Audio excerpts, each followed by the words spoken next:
chat. Happy weekend eve. Hello, everybody. Welcome in. Welcome back. If you were here this morning for Majora's Mask glitchy fun times. How's it going, you guys? Welcome to Inspiration Eel episode 4. I've been streaming for 3 years and we're on episode 4. It's a rare treat. It's a rare treat. For those of you not familiar, I haven't been to Inspiration Eel before. It's my show where it's like the normal LSDj stream, but it focuses more on helping other people learn how they might also employ LSDj to make awesome kick butt Game Boy sounds. So, I mean, I'm always open to answering questions and talking about LSDj, of course, but this is like super duper the place for it. You know, we've had 3 episodes so far. The first one was about making melodies out of like a pre-existing song, turn it into something unique, so you don't end up plagiarizing people. The second one was just an intro to LSDj for brand new people, just how to start building songs. And we're going to touch on that a little bit today because I feel like it's just kind of a good thing to do anyways, or a refresher, what have you. The third one was about how to make melodies out of nothing, just out of thin air, just there's a new melody, you know? Kind of like I do every week. Like what do I do every week when I just sit down? 90% of the time I do not have a plan. I'm just, all right, LSD time to sit and make some tunes every single week. So that's what that one was about. And then today we're talking about how to make instruments that are unique and interesting. So we're going to be going through that. I'm just going to throw this up here. That's the program. It is free to download with the option of donating. So I always recommend just download it for free. Try it out. And if you like it, especially if you end up using it professionally like I do, then, you know, toss a few bucks when you can and whatever, you know. But you can start using it for free and see if it's something for you or not. If you want to try to follow along, you can. Or if you just want to noodle around, it's up to you. It's a Game Boy program, so you need an emulator. I'm using BGB. So just throwing that out there. If anybody wants... I mean, if you want to download them and try to follow along, good luck. But you can, that's where you can get them if you're interested. Or if you want to give it a try later, you know. But I got some people to welcome. Namely, everybody. Nice first glass. Nice almost pyramid dips. I'm gonna say nice try. Nice try dips. Nice eel nalki. Nice to see ya. I hope you guys are doing good. And bluesy. Nice music notes. Nice moves, chat. Nice moves. Nice hype. I'm very excited about this. Like, I don't know. I really should do these more often. I'm very excited. So, I don't know how many people in chat have actually used LSDj before, or are actually going to be, I don't know if anyone's planning to try to follow along, or if you're taking notes. I don't know what the situation is, but please feel free to, like, stop me at any time if you have questions or anything like that. There was actually a channel point reward that I forgot to put that I probably should. Where is it here? I thought I had... Where the heck was it? I had one, like a marker thing. I think... Did I get rid of it? I hope not. Oh, mark this spot. Here we go. So we have a mark this spot channel points to redeem. It will... Actually, will it work? I don't know if it'll work. It might be broken. It might be broken. We'll see. Yeah, I'll figure it out. It should work. It will work. Please use it sparingly, don't be spamming it, but we do have a mark this spot if there's something, like a tip that I say, or something that you're like, oh, that good, you know, like an aha moment, or if you're, you know, if something that I say resonates with you and you're like, oh yeah, that's a good idea. If you use the redeem for mark this spot, I can go back later and I can make a little highlight out of it and make it, you know, like a proper, like its own little thing, you know, and then put it on YouTube to help other people or whatever. So, getting started. I am going to go over, like, beginner and intermediate and advanced level stuff. Or at least what I, you know, as advanced as I am, basically. As of yesterday, I've been doing this for 4 years. So I feel like at this point, I can give what I consider at least some advanced advice. But we'll start with the beginner stuff. because I feel like that's probably where most people are at, is like beginner, maybe intermediate, just, you know. But this is for like if you already know how to make a song, you already kind of know how to, you know, you got your song page here, and then you can go in and make a chain, and in your chain you have your phrase, and you kind of, you know how to kind of make stuff. So this is assuming that you already know how to put notes in and that. So let's just make whatever. Simple little melody here. I'll probably be focusing mostly on the pulse channel, but I'll also talk about the wave and noise channels. The wave channel in particular is really interesting because you can import your own samples. As you guys have heard in Doggy May Dance 3, we've got my dog barking and grumbling and crunching and munching and squeaking his toys and stuff. Put that as a custom sample. You can do all kinds of cool stuff. I made some really neat sounds with a credit card that I like. Anyway, I'm getting ahead of myself. Let's just make something simple. Let's just use C major because it's the most generic key ever. Let's just make something really simple. Really simple melody. Because we're not really focusing on the melody itself. Da da da da. Da da da da. Wait. That's like not how it's not how I pictured it in my head. Okay.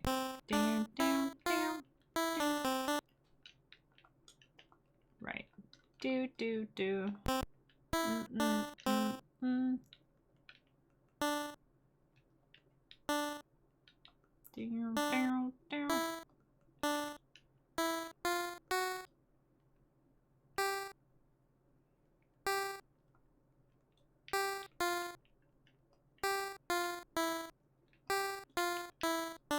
There, let's see how does that sound.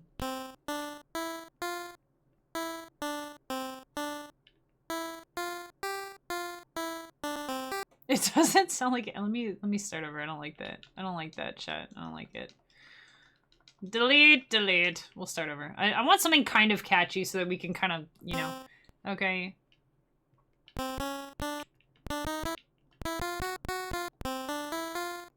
Do do do do. Do do.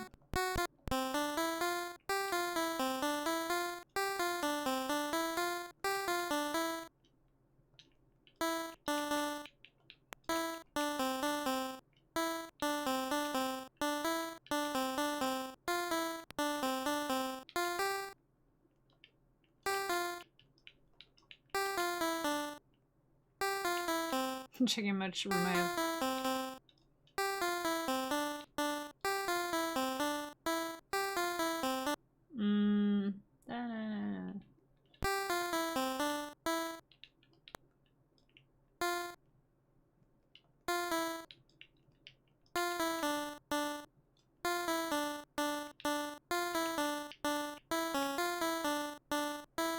Okay, we have a basic melody.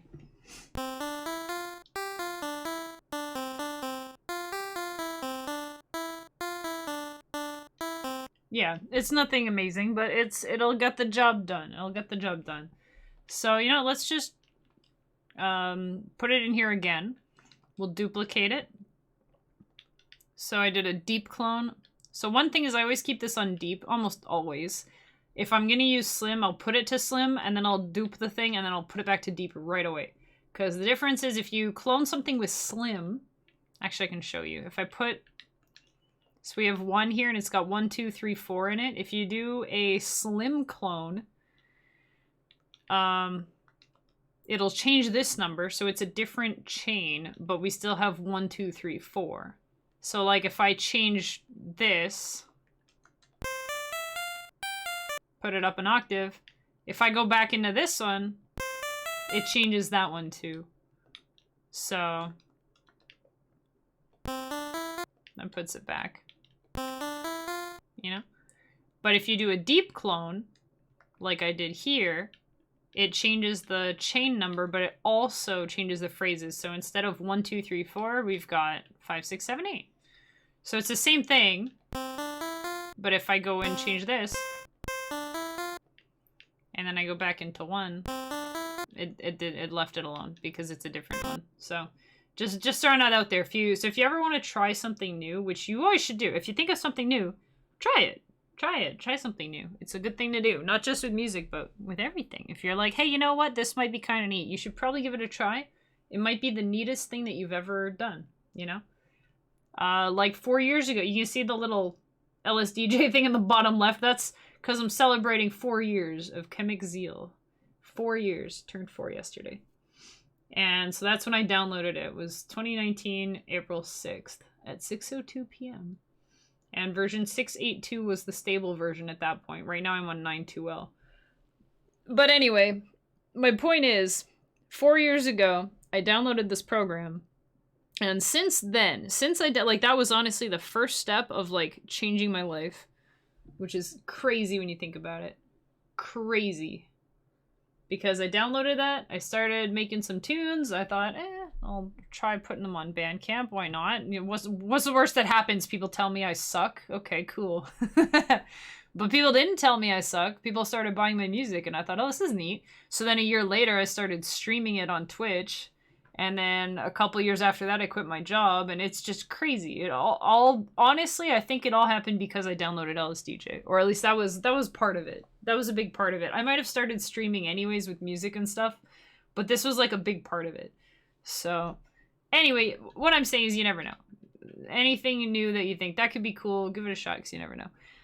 Anyways, so as far as trying new stuff goes, so I've got this melody. And I've duplicated it so I can go in here and I can change it, and I'm not going to have to worry about messing up the other thing. So I'm going to make this into a new instrument because that's just the default instrument. So I'm double tapping A. So we got instrument 1, hold select and press B. And I'm going to just change all of these to 1. And so now we have, well, it's still the default instrument. But, so if you're a beginner and you're like, all right, you're playing, I guess I could put like a bass line with this. Let's put a bass line. Let's just make a very, very simple. Dun, dun, dun, dun, dun, dun. There's our bass line. That's our bass line. So I'm just going to put it here over and over again.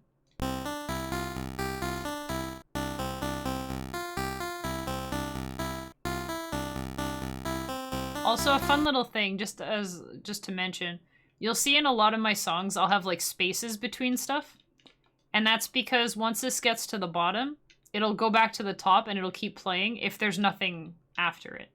So here, once this is done, this one's gonna move down in here and play this one. This one doesn't have anywhere to go, so it's just gonna keep playing. So you'll see this one move, and this one doesn't.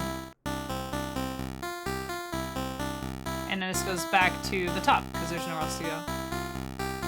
So this is a really good way to kind of test stuff if you just want to see how things sound. You just want it to loop that one section over and over. So you can do that. But right now we have the default instrument, which looks like this. Oh, another thing is always name your instruments. I'm going to just name this one def for default. Default. That's the original one. So here we'll turn this into our first lead instrument. So I'll put L, that's not an L, LD for lead. One thing that I do pretty much automatically for all my lead instruments is the first thing I do is just turn it down by one because it just, they're so loud. Often it seems really loud. But anyway, this is the first thing you can do to change your instrument. You've got the envelope here. So it roughly translates to ADSR. If you have experience with like other synthesizers or DAWs or any kind of music thing, you know, attack, delay, sustain, and release. No, decay, not delay. Attack, decay, sustain, release. Envelope is kind of like that. We've got 3 areas you can change. The easiest way to think about it, honestly, is beginning, middle, and end. And then the first number here is how loud, basically. So this is going up and down is like how loud it's going to be. And the second one is how long. And you can see on the newer versions of LSDj, it actually shows, you can see the note, sort of. So if I play them like this on the default one, right, I can make it louder or quieter. And it kind of grows exponentially, so it gets louder or shorter, or sorry, longer or shorter with it. But you can also adjust the length of the note if you want real staccato, or if you want a really long note. It like doesn't really end.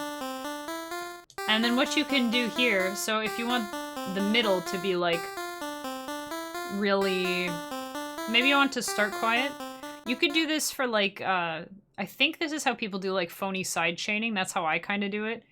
Or for a ride cymbal. I really like doing this for a ride cymbal because you can do this in the noise channel too. You can do the envelope thing. So if I'm making a ride cymbal, I'll usually have it a little quieter and then getting louder. And then that way it's not like, bah, it's more like, yeah, you know? See, it almost has that weird glitchy kind of quality to it. Nope. Oh, and that's on 0, which means it doesn't end. So you can just put that back to 0. So that's the first thing you can do.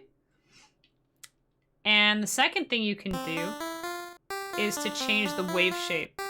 So here, this one we call 12.5%. This is 25%, 50%, 75%. It doesn't go to 100, it's these. 75 and 25 they basically are the same, but they can cancel each other out sometimes. So in general, I think it's best to pick one. You don't really want to be using both in the same song, at least that's my understanding of it, is they kind of cancel each other out. So usually you just do these three, just the first three. Go up to 50, you don't really need to worry about 75. If you want that sound, you go to 25. And I'll show you what I mean, because this is the 12. And this is 25. And then 50. But see, here's 25 again. And then here's 75.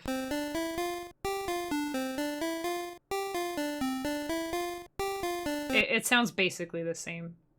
So just pick these three. So that's the other thing. If you just want your instrument to just straight up sound different, you don't want to change the length of it or the loudness or anything, just move this. The way I always think about it is this is almost like someone who's like singing with their nose pinched or something. You know? They're pinching their nose. And then here they're only pinching their nose a little bit.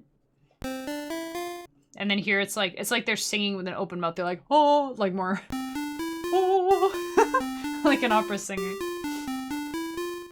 Yeah, like 25 and 75 are basically the same, you're right. So like, I'm kind of a weird person to be teaching music stuff because as far as music goes, especially like the digital music, like the technological side of it, I know very little about it. This is all just from like working with the program for 4 years, things that I've figured out. So a lot of things I know what they do or what happens, but not necessarily why it works that way. So you don't necessarily need to know why it works that way, just know that it does. But if you have questions, feel free to ask and I'll try to explain it. If I can't, then maybe somebody else in chat knows, and if not, it can just be a mystery, you know? It can just be a mystery. So I wonder though, if we put, so this one's on, okay, if we put this one on 25 and this one's on 12, so actually I wonder if it should be the same part. Because these are both pulse channels, you can put the same thing in both channels. It just sounds kind of like kind of weird. But you can do that. But if I change this one so that it's the other instrument. Alright, if I have this one on 25, wait a second. Hang on. We need this to be, oh, I didn't change it. Right, okay, so if we put this one on 12 and we put this one on, I'm sorry, this should be 75 and this one should be 25, my bad. I'm not trying to be confused. It's the same instrument, Cammy. It's the same instrument. Why did I not? I thought I changed it. Oh, no, I changed. Okay. I changed that one. That's what I did. Okay. So let's, never mind. Let's put 3 on both, which is our baseline.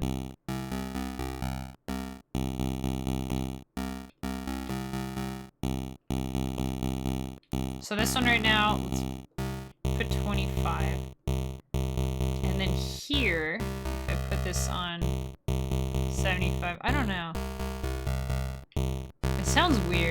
Yeah, I don't know why, but it sounds weird. Here's one thing that you can do to just make all your instruments sound instantly better. Is fine tune. This fine tune, just put 10. Just throw a 10 on there. Maybe a 20, maybe even a 30. You don't really need to go higher than 30. You can, but even you just put a bit. I'll show you what it sounds like. So, oh yeah, let's just put these back on the same instrument for now. Yeah, okay. So these sound exactly the same. You can't really hear when they're playing the same thing. Okay, sorry. It's easier to hear when they're playing the same thing.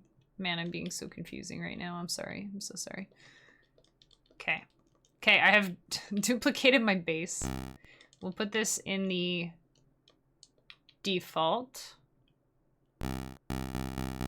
instrument. And then this one is in the bass instrument, which both have the same... I'm just going to call this one bass so I don't get confused. I'm confusing myself already. Okay. But if you put... So we have fine tune on none of them right now. So we play them together. It's, for all intents and purposes, it's the same instrument. In 2 channels.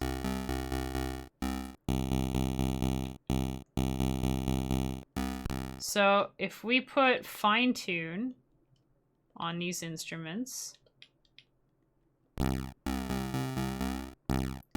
it just sounds bigger. You know what I mean? You can make it really big if you want, but then it starts to be distorted. So that's why I say like 10 or maybe 20. It's like, if you've ever seen like those a cappella videos of like one person, but they're singing a whole song by themselves, like Smooth McGroove, for example. I know there was one that was like a John Williams medley I saw, whatever. Anyway, the point is, if you see the same person singing a song in like 4 parts, that person like harmonizing with themselves, it's like the same voice 4 times, but it's got like this kind of resonance to it. So that's kind of like what this does. Let me get rid of that though. We'll stop being confusing. So we have right now a bass. Okay. So for the bass, yeah, it's a subtle enhancement. It just makes it sound more like they're singing together instead of trying to sing over each other. I guess that's kind of the way it sounds. For bass, I sometimes like to do 50 because it just sounds really, like, beefy.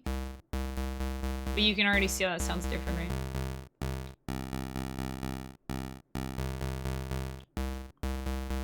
So I'll do that. So let's go with that for our bass. I'll also usually make the bass a little bit louder, just because the lower notes tend to get drowned out by the higher ones often. So with our lead, let's go... I'll turn it down a little bit. Maybe a little longer. And if you want, this is where you can really play with these. If you want to start kind of loud, and then you want it to kind of ring a little bit.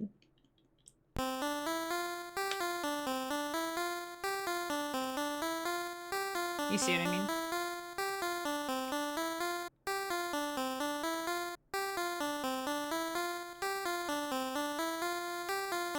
You can kind of do that. Oh, this was supposed to be the default one. I'm gonna not touch the default one. That's the default one. We're gonna do this one. We're not messing with that one. We'll mess with this one. So I'm just moving these all to 1. That's what I was doing. Okay.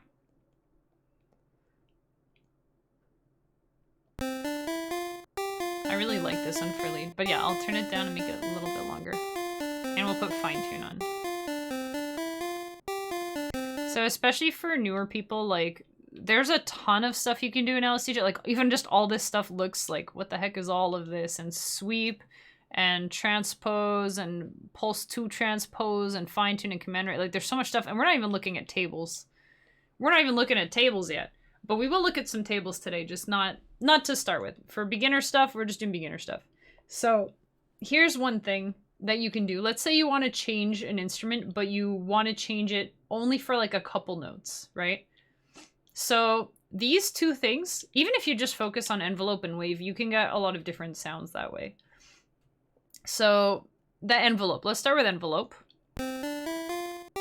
So like they're all pretty short, but what if I want this da da da da? What if I want to be like da na na na, you know? So what you can do, this other column here, so we've got notes and instruments and then command. And with the command column, that's where you can basically take these parameters and change them on the fly. And more. And more. There's a couple really fun ones to do, but first we'll start with envelope and wave, because if you do nothing else, just envelope and wave will get you pretty far. Those were the two I was kind of focusing on a lot at the beginning, but you can also do like slides and pitch bends. And what was the other one I did a lot? Vibrato. Yeah, vibrato. Those are really fun too. So we'll talk about those. But right now, so we've got, this is a little bit of guesswork because if you just put 7, 9 in here, you would think it would sound the same. But in fact, it will actually just get louder and it will never end. So that's different.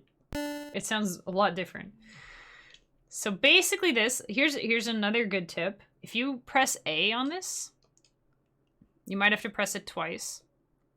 Along the top, you'll see it starts scrolling. First digit, attack. Second digit, release.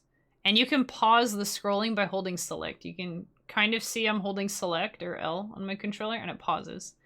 So generally speaking, whoopsies. Generally speaking, with these values in here, 1 to 7 is like getting smaller, and like 9 and up is getting bigger. Usually, you can kind of think about it that way. So for in this situation, if I put 7, 8, it will just never end. 7 is the longest that you can put here for the note to actually end.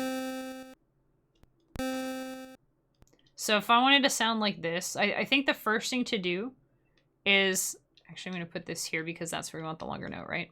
So if we want this to be the same loudness, like you put 7, if you've got 7 here, it's going to be the same loudness. It's just how long the note is that you have to kind of figure out because it's not like 1 to 1.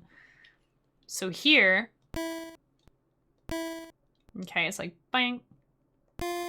So this is longer, so you can pull it back a couple notches. Okay, it's still a bit longer. What if we try 3? I think 3 is about maybe 4. Whoops. Yeah, that sounds about right. That sounds about the same. So here, 4 is about the same length as 9. So I think on your default, I think 3 is about... So anyway, it's, you know, if you maybe cut it in half to start with. But let's say we wanted this note to be really short. We can make it, you know, like this. Or maybe a 2.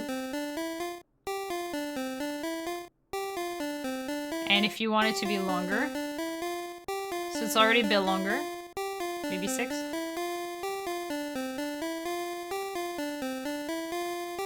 Or if you just don't want it to end, you can put it on 8. I feel like that sounds a little harsh, so I usually don't use 8. You can do some cool stuff though, where, so like here with the tips, like it says volume envelope. So again, the first one is the attack, or usually means volume in this case, and then the release is like how long the note is. So that's how it kind of works in LSDj. Oh, here we have 1 to 7 is rise.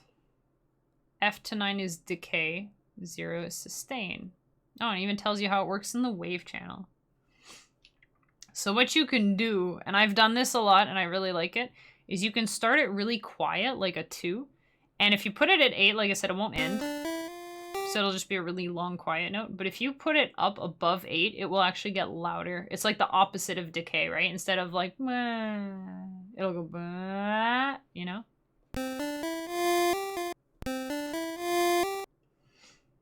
Yeah, it doesn't end until the next note is triggered. But if you don't have any more notes, like if that's the last note, it'll just keep going until it gets another command, pretty much. So, but that's where, yeah, you can like make it louder. So if you put like 9 here, it'll get loud very fast. But if you put F, it'll get loud slower.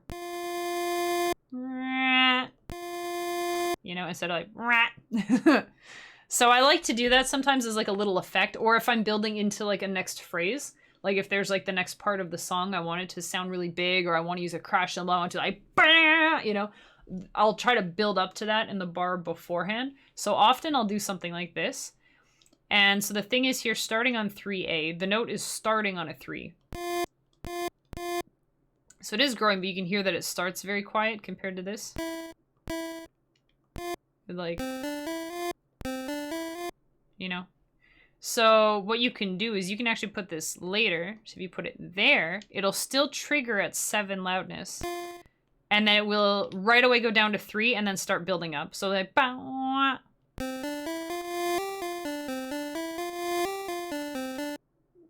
or maybe if I... So you can play with stuff like that. But the best use, I think, of this, or at least like the simplest to start out with, is just make it the same loudness. Figure out about how long it is. So I think we figured 4. This is just trial and error.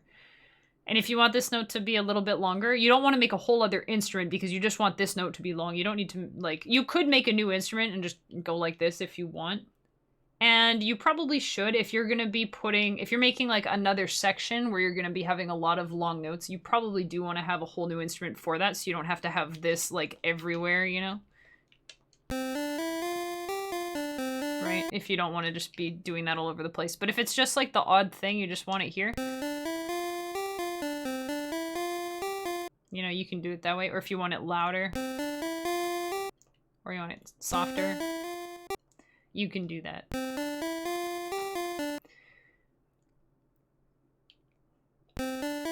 And actually, I think this one could probably stand to be a little shorter. Add some contrast. So, again, the 7, it'll be the same loudness.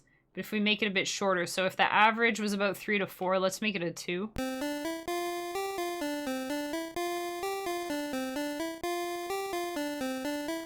And sometimes the longer notes do end up sounding louder, even though they're not really.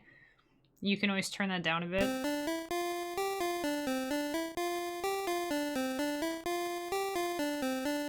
Or if you want to accent it. I think I'll just leave it alone.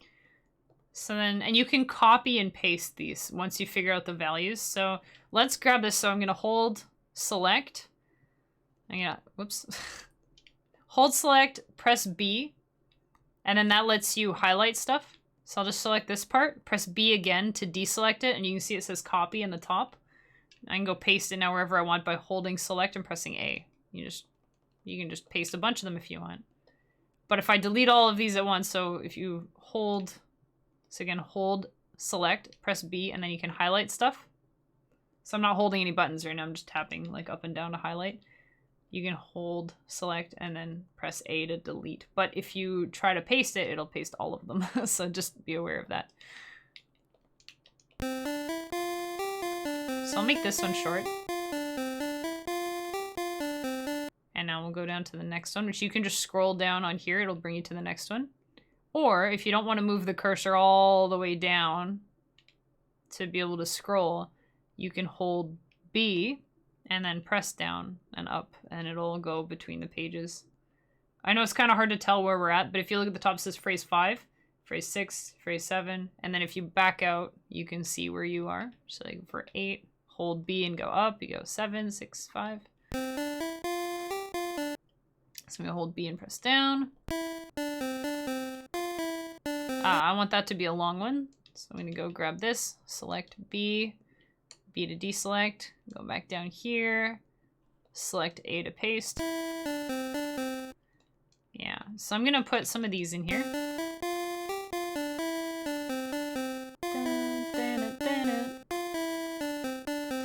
gonna make this one a long one too, I think. Nah, I don't want this to be long. So to cut, you don't have to highlight stuff. You can just hold B, tap A, boop, it's gone. And that's when there's no delete. In LSDj, there's not really delete, but cut. So the good thing is if you were like, oh crap, I didn't mean to remove that, oh no, you can hold select, tap A, and it's back right away. And then you can paste more if you want.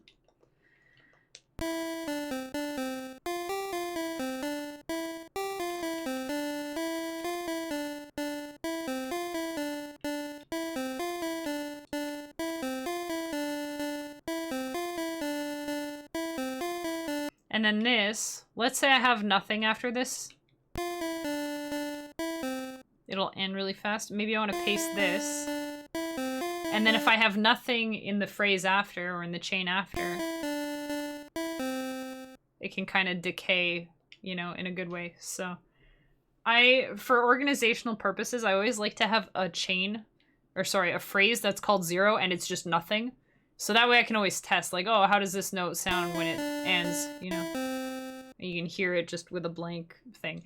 So, and you'll notice I always start my song with a chain called 0, and then it just has 4 0 phrases in it, which is a good placeholder. So let's say right now I don't want to have any percussion, but I want everything to get to this row at the same time. That means that even though these two are playing... Okay, the noise channel is showing... There's nothing happening in the noise channel. Let me just... Sometimes it shows... I don't know if that's a visual glitch or what. But technically because... I think because we had sound playing in 0, that might be why.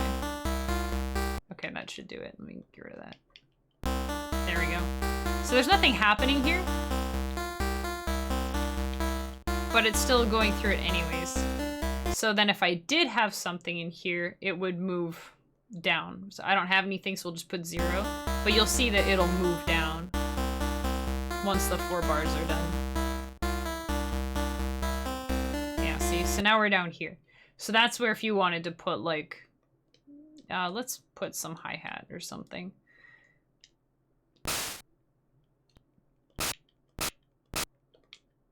Gonna copy paste.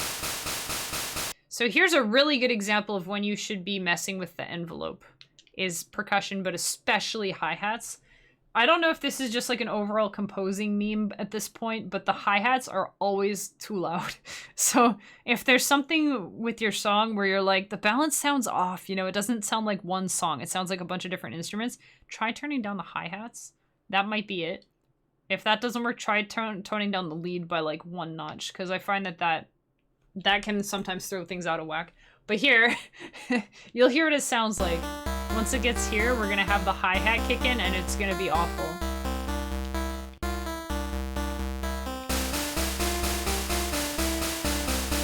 It's so loud.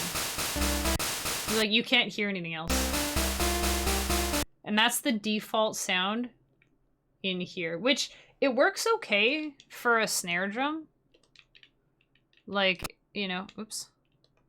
It sounds okay for a snare drum.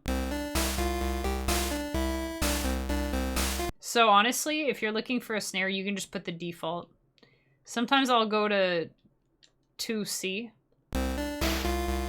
It sounds a little bit more natural to me, but you can do whatever you want. Anyways.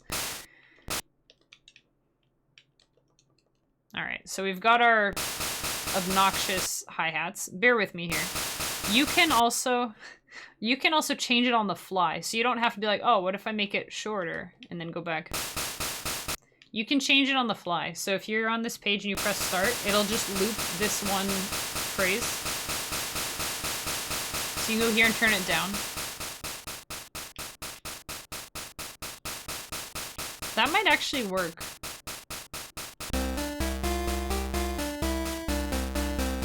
It might be a little bit long still, so I'm going to slow it down. And then that's where you might want to put the E command. And what were we at? 47, so 4 loudness, and then about... You can do like that. You know? Or you can... Just adding, this is probably the place where these make the biggest difference, I think, is in the noise channel.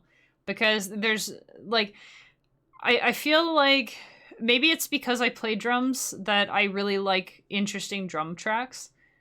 But there's nothing worse to me than just, like, a stale drum part. Like, yeah, you can loop stuff and copy-paste things, but at least do, like, a little fill or something on the 4th bar, or at least change something. You don't want it just, you know... That's just boring. And as soon as you put this in here, this is probably the easiest way to make your drums more interesting. So if you have, so we have right now is the same bar 4 times. I'm gonna just do a clone on this, or like a save as, on this one particular phrase. So if you hold select, tap B, tap A, cloned phrase. So now it's C instead of B, which means that we can change it without changing B. Because here, all these Bs, like if I get rid of this, all of them are gonna sound like that. And if I put this back, they all sound like that. But now, so C is the same thing, but I want to change it on the 4th bar.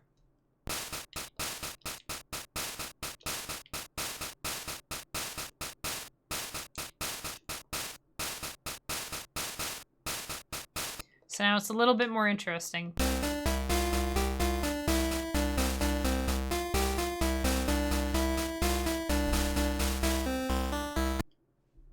You know, so it's the same thing. But it's a little bit different. At least just change it up a little bit. Don't just have the same thing all the time, because that's boring. What I normally do too, though, is I'll put, so here's a good way to, you know, maybe I'll copy, I'll make sure, oh, we're on slim clone. Make sure we're on deep clone. There. So now we have A instead of 9. So 9 is BBBC, A is DDDE, but it's the same thing.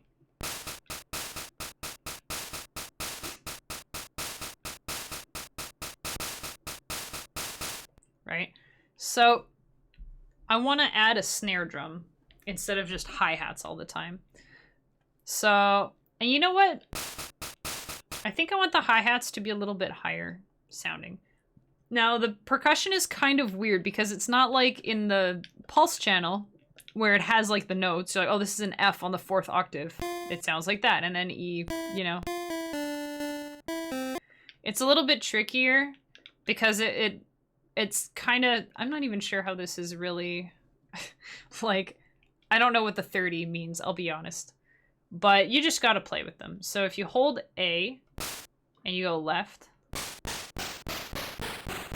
or you tap right, and to the right again. You know, you can hear how it kind of changes. And if you go up and down, it'll move by more at once.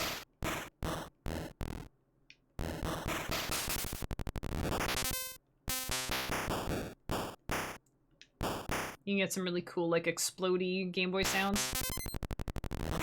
And it will loop around. Unlike the pulse channel where it won't loop around. Like, I'm holding down, that's as low as it goes. I'm not gonna go up as high as it goes, because you don't want that, trust me, especially if you have headphones. So I'm gonna take all this, so to highlight the whole row, I'm just saying the shortcuts, you don't need to use shortcuts, but just because I'm doing them because they're super convenient, if you're at a point where you want to know the shortcuts, you know, I got them. I got you.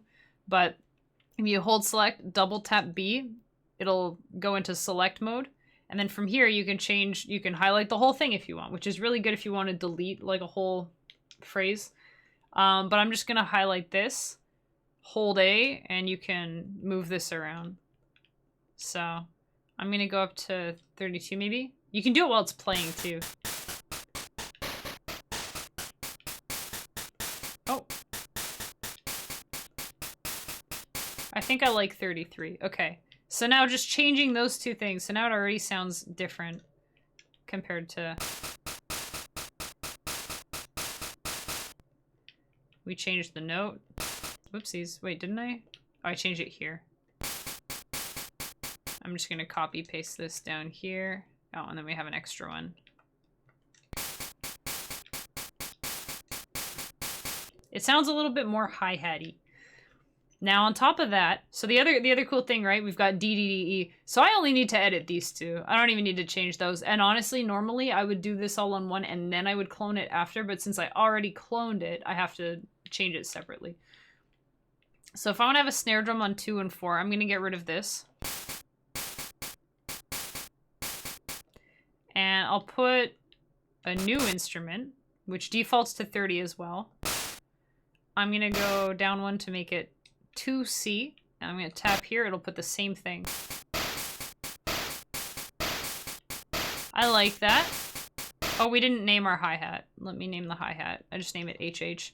Sometimes I'll put hi-hat loose, or hi-hat open, or hi-hat closed. But right now we just have the one hi-hat, so it's fine. I also have an advanced trick to make really interesting hi-hats. I'll show you guys in a little bit. Let's name our snare. You can fit the whole word snare, but I just like snare because it's faster. It's a little bit overpowering. Most instruments that are not a bass instrument, I will turn them down because they're loud. You have a lot of like foot room in LSDj, I find, but it's easy to work through your headroom. Like if you're, oh, this is, for some reason, I'm not sure why, but it feels like our brains tend to go, oh, this is too quiet, and turn it up instead of turning other stuff down. But that's a tip that I read somewhere, and it has served me very well over the years, is if, like, let's say your lead, or not your lead, let's say your bass sounds too quiet, and you, like, can't hear it. Instead of turning up the bass, turn everything else down a little bit. Because you're never going to go all the way down to 1 or 0. Like, well, 0, there's not really much point for the most, but there's probably some tricks. But, like, you rarely ever go all the way down to 1. I'll go to 2 or 3 once in a while. But realistically, the quietest I ever go is a 4. But with my kick drum, I will go like all the way to F, like all the way to the roof. So you just want to make sure you have a bit of headroom. So that's why I'll usually turn things down a bit. So default pulse is too loud for lead, in my opinion, and default noise is too loud for everything. It's just too loud. It's just too darn loud.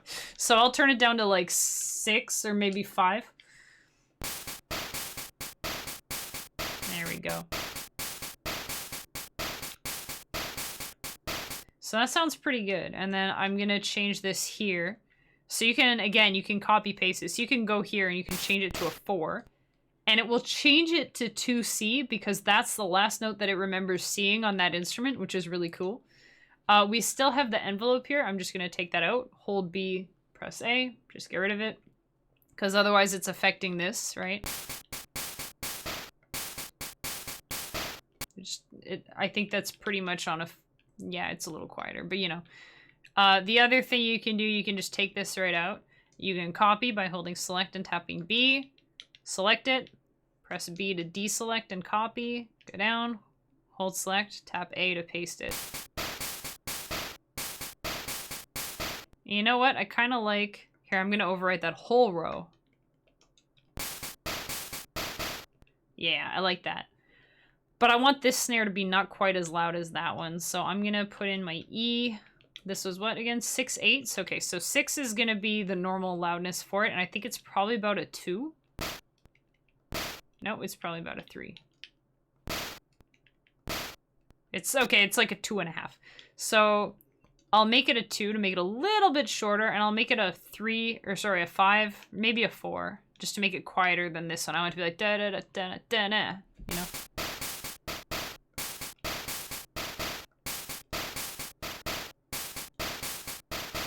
Yeah, just to make it a little different.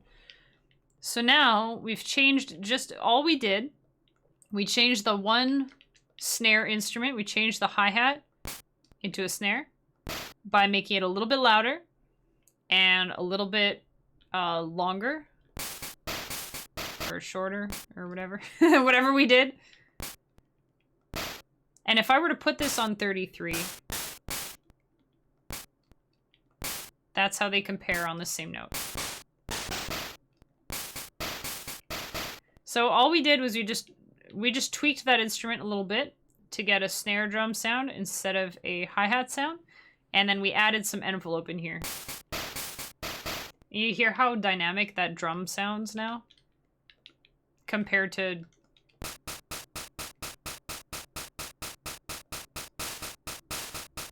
That's just so much better.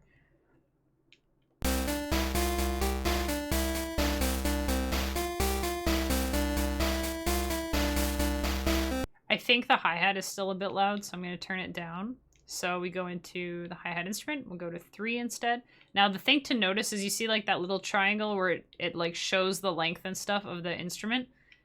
It shrinks a bit, so it might sound a little bit shorter. Even though I'm not touching this one, it might sound a little shorter. So we probably put it on 37 to be about the same. And keep in mind, these overwrite the instrument settings. That's the point, right? But because I have this 53 here, even though this is on 37, it's going to be coming out at a 5, which is why it's like dun dun dun dun dun dun. So I can turn it down to a 4. And if you hold select, double tap B, you don't really need to... Oh yeah, you don't want to do that. No, whoops. You don't want to select the E part. Just the number. Alright. So go here, double tap B while holding select. And you can move them together. If you want. So now they're on 43, so it should be a little bit louder and maybe a little longer. And then because I had duped this, I'm going to have to paste it again. Copy it, paste it, and then I had one here that I'm just going to... Whoops. There. Oh, wait, this was the snare, so I'm going to put it back to whatever it was. Nice.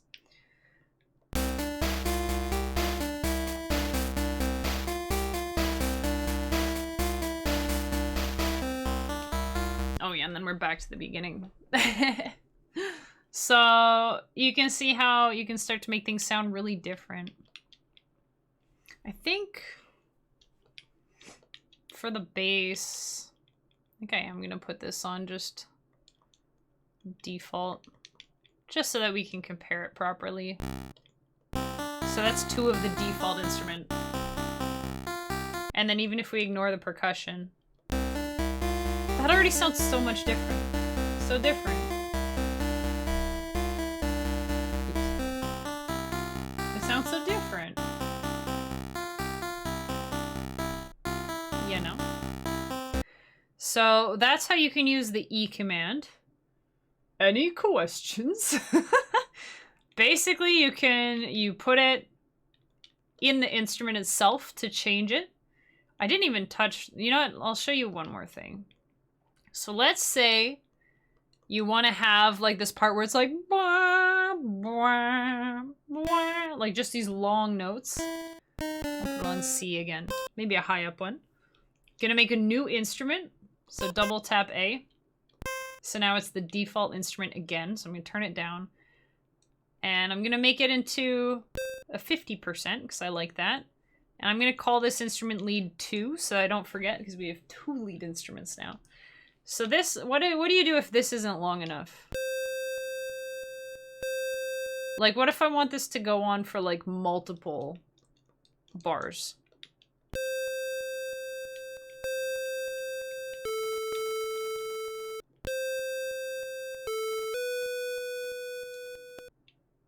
Oh no, it's done.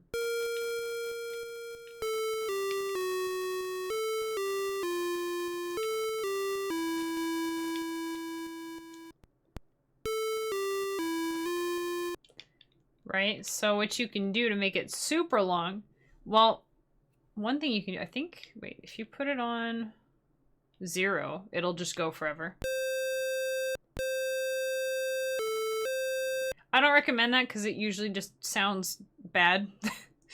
But what you can do, that's where you can use this. And the third section, I'm pressing right. You can't go over there until you have something here. And then you can start changing it.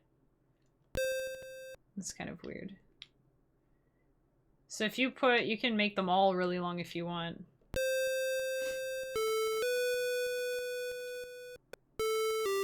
So that's about as long as you can get the note. Keep in mind, if you have like different tempo, like if you have a faster tempo in your song, the notes will last longer. So if we have it this fast, then it might last longer.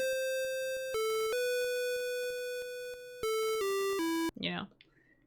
So that also affects things, just to let you know. Hey Bowden, how you doing? Nice to see ya. We're learning some LSDj stuff. Hope you're doing well. This is where you could have it if you want it to be more sustained or you want to get louder. Oof, that's a lot. Let's do a better example. So usually you're not even going to need the third number. Like, I don't even touch it most of the time. But you can do this. So if you wanted to go from really soft to like pretty loud, then you think about it in its different parts. Like, again, it was like attack and was it release, I think they put on the tips. You can read it here. I think that's what it said. Attack, second digit, release. So in this situation, where you're using it all on the same, on the instrument here, you can think about the first of like, how loud is the beginning? We'll make it a 2. How loud is the middle? And then like, how loud is the end? Because you can, like, you know. But I think honestly, like, it's really nice that they have the little visual thing because you can kind of see what it sounds like a little bit.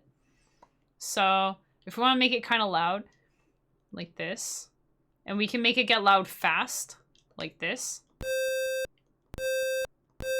you know, or we can make it get loud slowly, you know. This was not the right sound to pick for it. That sounds, I don't know, it just sounds not great. But you can do that. So if I just want like a normal kind of sounding long thing, sometimes the note just doesn't last long enough, or it, you know what, actually, you know where I'll use this often is if I don't want it to just really slowly fade away. I want it to kind of fade away, but like I want it to stick around a little bit and then kind of fade away all at once. You can do like that, and then if we have like a slower cutoff here, so you say you sustain it for a while, right? It's gonna be loud for a while. But then once it starts to fade, it fades. So again, it's just playing with stuff. We should put fine tune so it sounds better. It's just playing with things. Pitch and sweep I have almost never touched. Almost never. But for the most part, if you just use envelope and wave, you just get some different sounds. At the very least, wave. But I think this, even if you ignore the second and third sections, even if you just go with the very first one and play with making it quieter and louder, you know, longer and shorter, you know? I think that's a good way to do it. Also, it's funny, but 69 is usually a pretty good value to have in there. So that's easy to remember. You open up a kid's Chromebook and it was sticky. Ew, yucky. I can't stand sticky electronics. It drives me nuts. I bought a used GameCube and it was full of root beer. Ugh, yucky. But my Friday's going pretty good. I hope you're doing well aside from the yucky, sticky Chromebook. I don't know how stuff gets sticky on the inside. Or no, I do. People spill things and maybe they wipe the outside and they don't. I don't know. Is that why you have it? Are you fixing it because someone said this doesn't work anymore? I don't know why. You're like, oh, it's full of Coke. It's full of heckin' orange juice or something. Because that would do it. I gotta say, it's nice to see you. It's been a minute. I hope you're doing well. I bought a Game Boy Color used. I bought a lot. So there were like 4 Game Boys, and one of them was a Game Boy Color. And it was full of dead bugs. It was so gross. I was like, ah! Why is it full of bugs? Ugh, yucky. So I called it my Bug Boy. And I painted it and everything. And yeah, it's really nice now, but it was so gross. It was so full of... ugh, I was scraping them. They were like stuck in there too. I was scraping them out with a toothbrush. Ugh, puke. It was so gross. But now it's beautiful. It's really nice. It's got like silver paint on it. I painted it up like it had scratch marks or something. Like there was something trying to, you know, claw into it. I had it all like torn looking. It was real good. Anyways.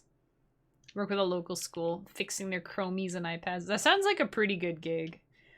Because also they'll have like bulk orders probably like before the new school year or whatever, right? You probably get a whole bunch. Like, hey, can you fix 200 iPads or whatever?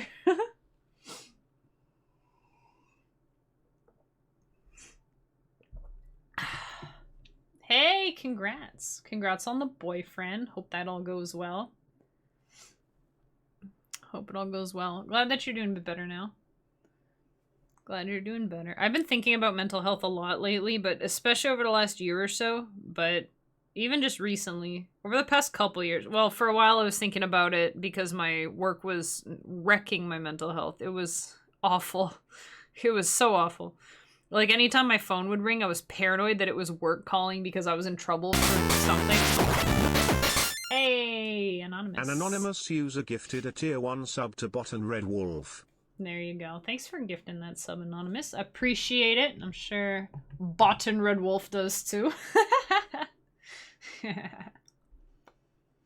But yeah. I was thinking about it recently in like a good situation. Like, my phone rings and I'm like, oh, who's that? Instead of like, oh no, is it work? Do they want me to come in? Is my day off? I'm not coming in on my day off. I can't do this today. Oh my God. You know, like, just hide, throw the phone across the room. No, I'm not dealing with that. You can't make me. You know? Oh, it used to be pretty bad. But now it's all right. Now it's good.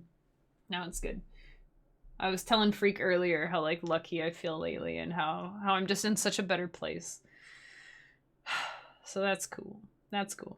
Thanks again, Anonymous. Isn't it funny how it says anonymous gifter, but then Brian says user? Like, Brian, can you read? It doesn't say user. It's weird. I don't know how it's programmed. Kind of interesting. It's gonna be interesting. A lot of fun. Yeah. That's nice. You just kind of like a little party house. I mean that in a wholesome way too. That sounds nice. I hope everything goes well for you guys. We're talking about how to make different sounding instruments in LSDj so that your stuff doesn't always sound the same. So far we have these two. We have a melody and a bass on the same default instrument with a bit of, did I even put fine tune? Yeah, I did put fine tune, but if you take off fine tune. This is just default out of the box.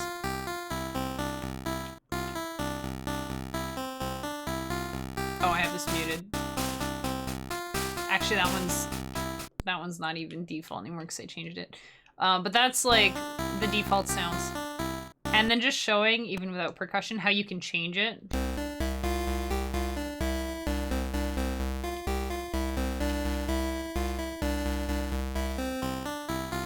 I want that to be a short note.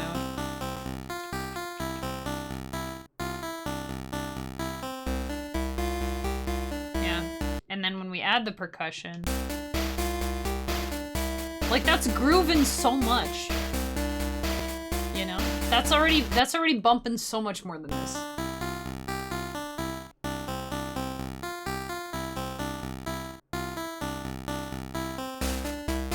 Yeah.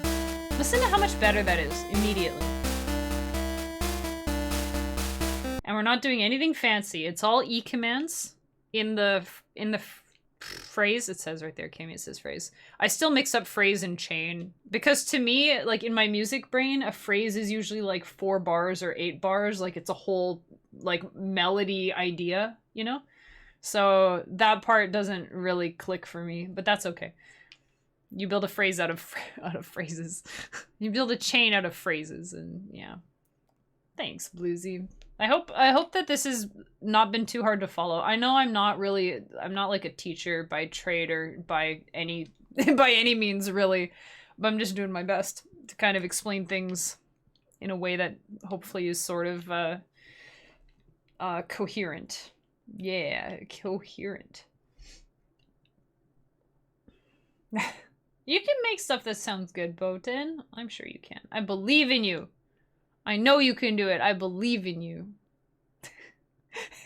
It's funny because I have that side-on screenshot as my background, and I can see the little dialogue thing under my LSDj, and it says that. I know you can do it. I believe in you. I believe in you. Just like Sidon believes in Link. I believe in you. Hey, Spence, welcome in. Hey, better late than never. I think we're gonna do a break in a sec, and then I'll do a quick review of this stuff. And then, because even for people who are here, a good review is good. Plus, I feel like I ramble a lot and I get sidetracked all the time. Like, I'm surprised I've been able to stick with this idea as long as I have. Trying to teach LSDj is like playing Breath of the Wild. Oh, what's that thing over there? Oh, is that a shrine? Oh, we better get that shrine. Hey, wait, is that something glowing? What is that? Oh, a monster. We should fight that. Like, it's oh, my brain is everywhere. So this is really, these things are hard for me. So I'm glad I have, you know, tomorrow off. I'm probably gonna just chill tonight and just, oh man, because this takes preparation and it's kind of hard for me to put together, but I think it's important and I think it's fun. It's exciting even if it's a little bit tricky. Actually, that's another reason to do breaks, kind of like Bluesy said, grasping on a bits here and there. Taking breaks gives you guys a chance to kind of play with stuff too and try to figure things out based on what I said, right? So the technical aspect is easy. The it sounds good part is where you're having trouble. But that's the thing you can hone. And 2 of my existing inspirational episodes are about making melodies, so I don't know if that's helpful at all. The thing with sounds good is it's so subjective. It's so based on who's listening. I think that means subjective, right? Whatever. It's like whoever's listening to it, because it might sound really good to you and not so good to someone else, or maybe you think, oh, this sounds like crap, and then someone goes, hey, what you working on? It sounds great, you know? Man, top of the charts. Get that on the radio. It sounds amazing, you know? You never know. So one thing though, and I learned this with drawing, and this made me a lot more patient with my own work, with just everything, honestly, is that there's a certain level. I got this from Ira Glass, by the way. If anyone remembers, let me know, and I'll put a link to the interview in Discord later, because I think it's super interesting. But basically, Ira Glass is a radio personality, and he had this one interview that I found super, super inspiring, and it has stuck with me forever. It's one of those, like, I print out the words and put it on my work binder kind of, like, inspiration, right? And what he says is when you get into... I'm gonna kind of frame it in, like, music and art, but it goes for, like, anything artistic, right? So when you start making creative stuff, there's this gap that you may or may not be aware of. A gap between your current skill level and your taste, like your level of taste, with the skill level being what you're capable of making, and the taste being stuff that you like and stuff that you think is really cool. And there's this gap, and it's like automatic, you know? And your taste is always, I think always, I can't think of why it wouldn't, it's almost always going to be a higher skill level than what you're making, you know? Hey, thanks for following. Welcome in. Happy Friday. So if you're making stuff, let's just put it in video game terms, because I know it's something that everybody in here can relate to, because we're all nerds. But if you're getting started with music or art or whatever, or you've been doing it for a little bit, you're like level 10 maybe, right? You see something, you're like, this is really cool. This guy's got like end game equipment and stuff, and he's doing the high level boss fights and whatever, and he's like level 50. Like, he's objectively higher level than you. His skill level, his experience, he's gained more experience points. He's level 50, you're level 10. You're not making level 50 stuff when you're level 10. So you got to realize that there's this like 40 level gap, right? So the only way to get up there is to grind that XP, baby. Grind that XP, go do some raids or dungeons or pick up some side quests, like whatever, right? You got to make up that XP. You got to build up the experience by just making lots of stuff. So you make lots of stuff. It's going to be crappy for a while, but it's okay. You just got to make that crappy stuff. You got to make room for the good stuff. You got to get all that crappy stuff out first. Make all your bad stuff. You're level 10. Make level 10 stuff, you know? Soon you're making level 15, level 20 stuff, whatever. Eventually, you're getting higher and higher level, right? Maybe now you're level 30. And that level 50, you're like, yeah, that guy's pretty good. But you know who's awesome is the level 80. Oh my god, I want that gear that he's using. I want to make the stuff that guy's doing. I want to fight the bosses that he's fighting in this game. I want to make paintings that look like that. I want to make music that sounds like that. This level 80 guy, you know, the 50, he's old news. The level 80, that's where he's at. And that's because you're catching up. So the gap is smaller and smaller and smaller. And I've seen graphs of it too, of this kind of thing, where like, as your skill level gets better, gets closer, it closes the gap between your skill level and your level of taste, the level of stuff that you are inspired by, the stuff that you aspire to make, right? As you close in on that gap, you start to feel less impressed with your own stuff. You start to get bored. So that's where you go and you look for more stuff to be inspired by. And then you're like, oh man, this guy, never mind the level 80. This guy's level 100. Oh my god, this like level 100 god tier artwork, god tier music, this story. Oh my god, the writing. Oh, it's incredible. And then you start pushing again to close that gap, and then you're starting to feel pretty good about yourself because you're leaving level 30 behind, you're leaving level 50 behind, you're like building up and up, and you're closing that gap. So it's this constant like improve your skill level so that you can make stuff that's the level of your taste, basically, the stuff that you're inspired by. And then once you start to stagnate, you got to look for more things to inspire you, more different things. Does that make sense? That was like a total side rant, but I just find that so inspiring. So if I start getting bored with my stuff, I'm like, I need some new ideas. Like, man, I made, you know, if you get to the point where you're like, I made that, and that's pretty good, but it feels like something's missing, that means you need to start trying new things. So if you're doing music, try a new instrument, or try doing something weird with rhythms, or this might even be it. If all your stuff sounds like this, you know, try playing around with your instruments, make it sound more like this. It's the same notes, right? But the difference is maybe this is somebody who just started with LSDj and they don't know how to change the instruments, and then this is somebody who learned a little bit, right? And then there's stuff going on that you don't even know is possible. And again, this doesn't just go for LSDj or painting or anything. It goes for everything. There's stuff you don't even know. You don't even know, man. You made yourself a grilled cheese sandwich. You're like, this is pretty good. You know, I fried the bread and butter. I got the cheese in there. It's nice. It's nice and golden brown toast, nice and crunchy. And the cheese is nice and melty. This is a perfect grilled cheese. And then you go to a restaurant and they're like, dude, we put paprika on our grilled cheese. And you're like, oh my God, I got to try that. And like, there's, you know, there's stuff that you know about that you know how to do. And there's stuff that you know about that you don't know how to do.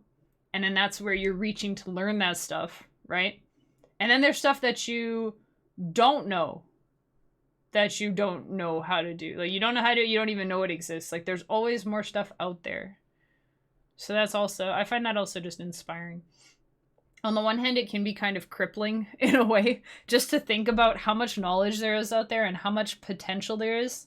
If you think about everybody who's ever made something in LSDj, everybody who's ever going to make something in LSDj, or you think of every painter who's ever lifted a paintbrush, every painter who's ever going to lift a paintbrush, you think of all the things that they're going to make, all the stuff that they're going to come up with, it's mind-boggling, and it's overwhelming, and sometimes it can be kind of petrifying, you know? You feel like you just got a glance of Medusa, and you're just like stuck, like, oh my God, there's so much stuff here, you know? But at the same time, I think that's where you can choose to look at it and be like, oh my God. Be like, dude, this game goes up to level 1,000? What? Oh my God, I just saw that level 100 guy who was just like kicking butt. Oh my God, he was just crushing it. There's, you telling me that you can go up to level 100 or 1,000? You can go up to level 10,000? Oh my God, there's so much. You're like, oh my God, I got so much grinding. I have so much work to do. But at the same time, you're like, man, I can play this game forever and I'll never get bored and I'll keep getting better and better and having more and more fun. And I think that you got to choose to look at things that way. You know? Is that your baller grilled cheese? Mayo? I never even thought. Oh my God, you can make grilled cheese with mayo? I never even thought of that. Oh my God. Dang. There you go. So Botan is already on like a way higher grilled cheese level than I am. But it goes for everything. I hope that's kind of inspiring. I just went on a tangent on top of a tangent. But, you know, it's just, there's like so much. There's so much to do and so much to learn and so much to know. And it's just insane. It's crazy. It's crazy. Yeah, I heard it. What's with the grilled cheese and tomato soup? I had never heard of that before. And then I think somebody mentioned it one day and they're like, oh, yep, grilled cheese and tomato soup. That's the strat. And I'm like, what? I never heard of that before. Never ever heard of it before. Why would you, those two things in my mind, it's like when I was a kid and I had like a chocolate advent calendar and we were having waffles for breakfast. I was like, I'm going to put the chocolate on the waffles. It tasted awful because it was that really cardboardy, yucky chocolate. So I got like sick feeling every time I thought about it for the next few months. But it's like that idea. Why would you try that? But that's how you get great ideas. Is trying the why would you do that ideas. Sometimes they're the best ideas.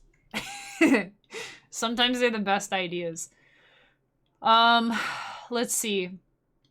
You know what? What is this? What did I... Oh, this is my long notes that we're not using right now. Okay. What if we take this again? What if we take this again? And we'll clone it again. We're doing a deep clone. I should have checked first.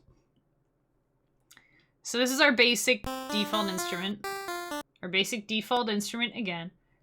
This time I'm not going to change the instrument itself. I'm going to leave this on default. So literally, you pick up LSDj, you put in an instrument, and it looks like this. This is exactly, you don't touch it. It looks just like that. Maybe put fine tune so it doesn't sound bad. But you know, that's it. Just, that's it.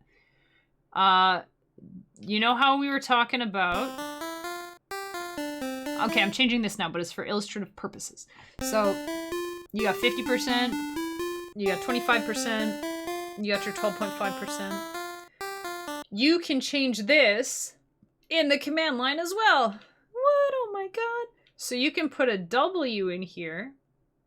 And so by default, it's 12. So it sounds the same. But you can put this on 25. You can put it on 50. And then it changes it. So this is all instrument 0. It's all still our default instrument. But this one has a different sound on it. So you can copy that. Again, with select and B. Paste it, select an A.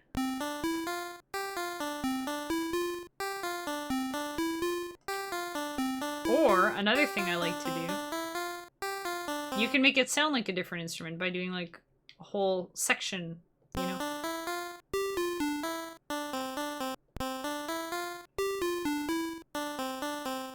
You know?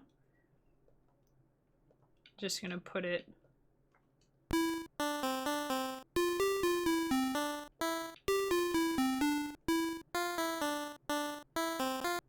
You know? That's just changing between two different ones.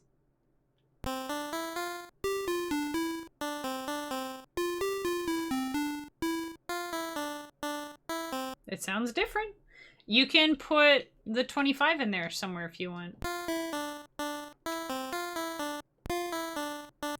I personally like to do these at the beginning or the end of like a group of notes. But you can, I mean, you can put them anywhere, but what if we do this?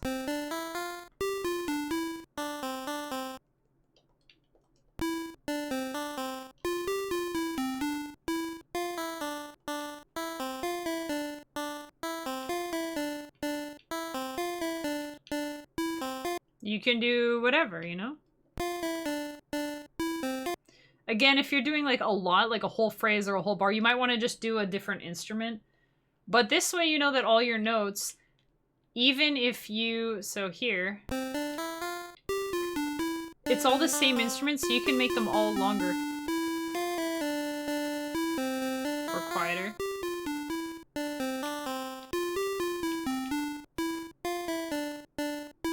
And, you know, instantly more interesting.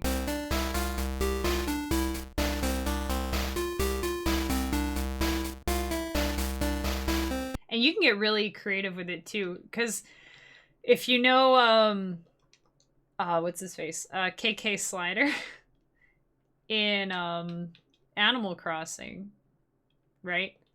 It almost sounds like him. Like you can almost, they kind of sound like vowels, like or something.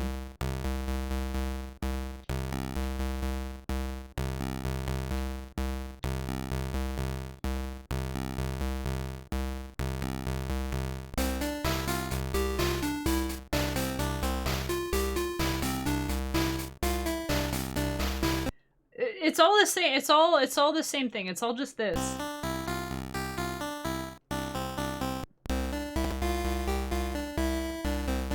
So that's changing the length, like the envelope, the length and the attack.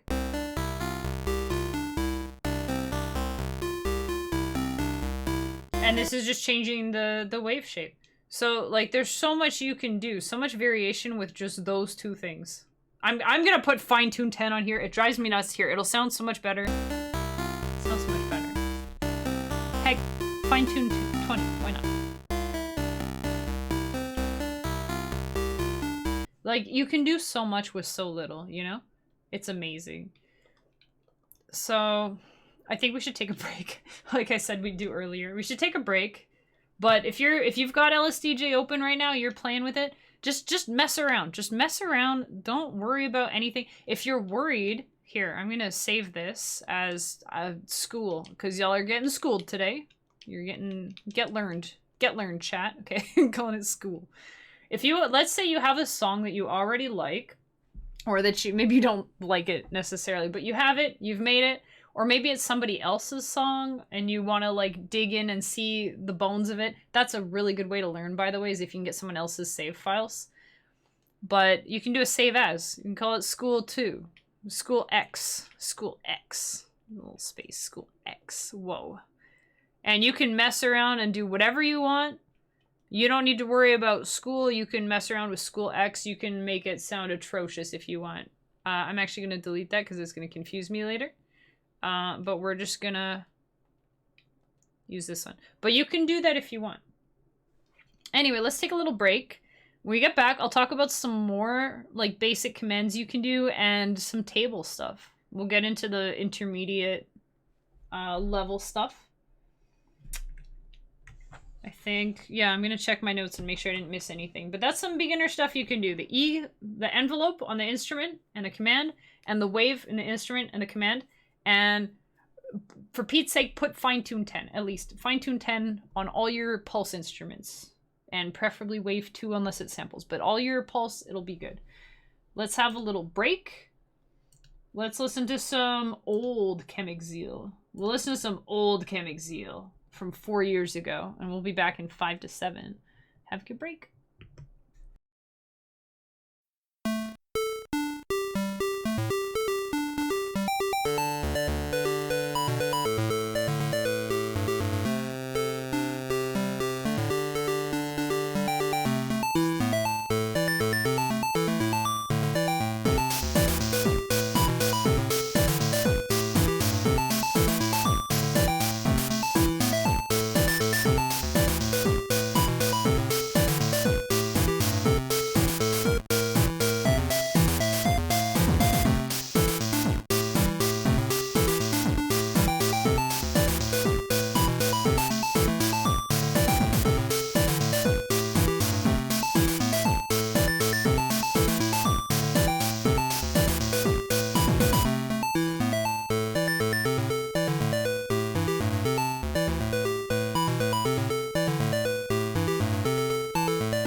welcome back.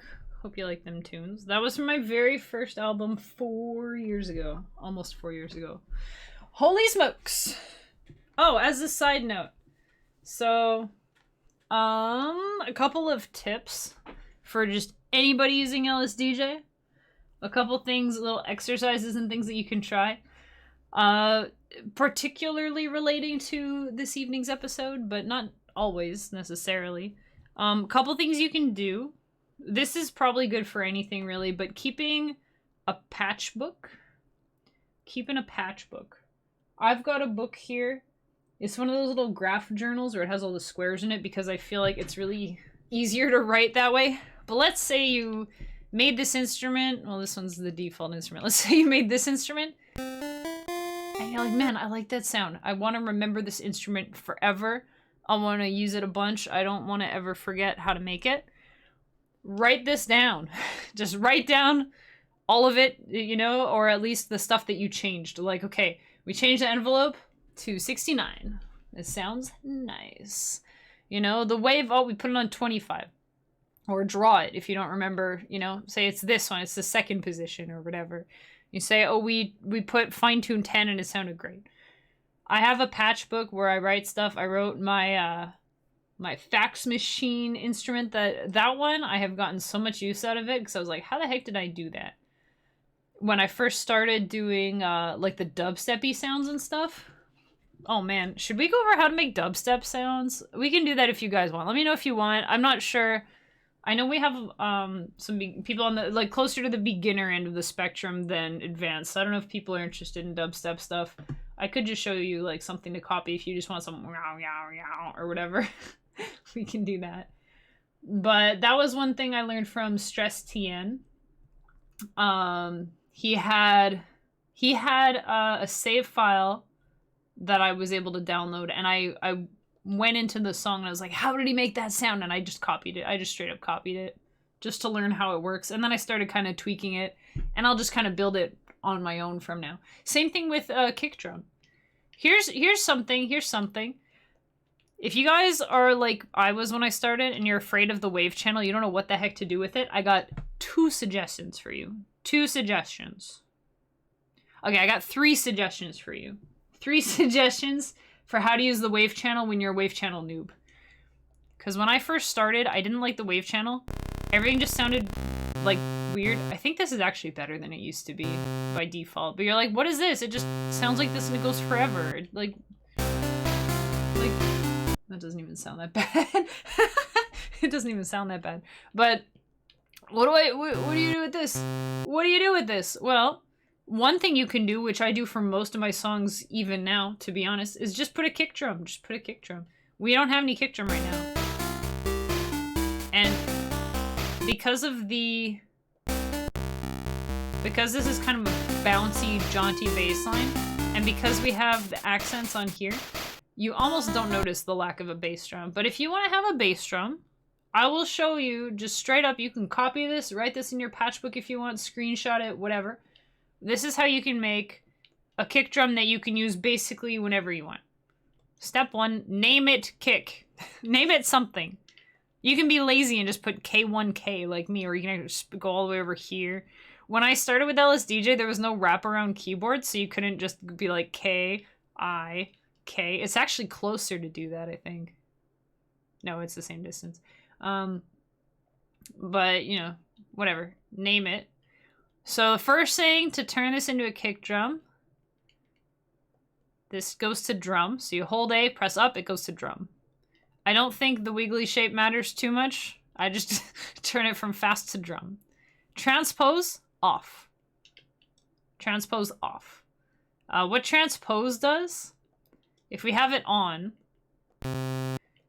let's say we have 4 of these, you can put, this is what the TSP is here, is transpose. So you can do, so if you want to have like, you can do like this. These are all exactly the same. It's all C. If I go into here and play it, it's a C. I put my phone on Do Not Disturb. It turns out that doesn't work for alarms. Okay. All right. Sorry about that. It's a C. It's a C. This is a C. But if you transpose it up 4, that's 4 half steps, you get an E. And 5, you get an F. And 7, you get a G. But you can just put the same thing 4 times.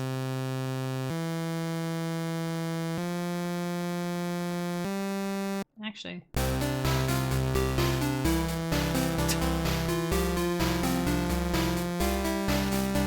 Why do I like that so much? Except for the F. I don't really like the F.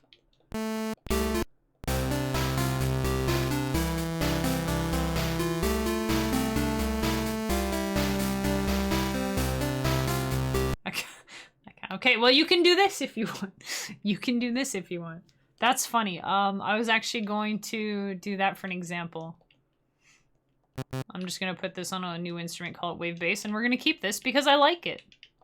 So if you're really attentive and you're paying a lot of attention, then you'll see something that just happened here, which is what Bob Ross likes to call happy accidents. So I was trying to show you guys how to make a kick drum, and I accidentally made a bass line that I actually like enough to keep. So I'm gonna deep clone this. Get rid of the transpose, we don't want it. And I made this into, oh, I'm gonna put this on my kick drum instrument. Okay, so here's how I make a kick drum. Put this on drum, turn transpose off. Oh, that's what I should have shown you. So if you have transpose on, it will change, it'll transpose. If I go in here and I turn transpose off, then it won't give a hoot. You can put whatever you want here, it will not change. It's just gonna be C forever. So, which is great for percussion, when you don't want it to actually change. To be honest, it probably won't matter a lot of the time unless you're changing it by a lot. But I'll show you anyway. So, make a kick drum. We're going to, this is kind of a tricky one. I'm gonna put a kill command here. If you have a note that's too long, especially in the wave, here, you know what? You just put a kill command, just a K. And that's actually a really effective way of making a bass. Man, I want to, like, we should have started with the bass. We should have started with the bass. I'll go back to the bass in a second. But anyway, so we'll put a kill command on there. This, so we have, here, I'll just show you what it sounds like. So let's actually, okay, pretend this is a kick drum, because it will be a kick drum. So we have the kill command, because without it, it just goes, so this is, oh, also, this is a table. Let me back up a sec. If you're not familiar with tables, this is a table. They can be kind of scary, but mostly they're just amazing and full of possibilities, and you should learn how to use them because they're awesome. If you're super duper beginner and you're confused by tables, don't worry about it. But if you want a really reliable kick drum, just give it a try. So to make a table, just double tap this, or maybe even just tap A on it. Leave it on tick, leave it on 0, that's all good. And go in here with, you know, select and your arrows for navigation. Just put that kill command in there. And what you do here, I'll play it so you can hear what it sounds like as we're working on it. So if you put this on P, this is for pitch bend. You can hear how it's almost sounds like a kick drum. It sounds like some version of a kick drum. This part, I've had it explained to me a couple times. I never remember how it works or why it works. But this is the part that I memorized, so feel free to screenshot or write it down or just memorize it or whatever. This goes to 80 on the second step. And then you put a slide here, which is L. But you want to put it on probably 20 or 30. I think 30 is how I learned. So that already kind of sounds like a kick drum. But where it really shines, because we're pitching it down, and it's starting on octave 3, which is already pretty low. You pitch it up a little bit.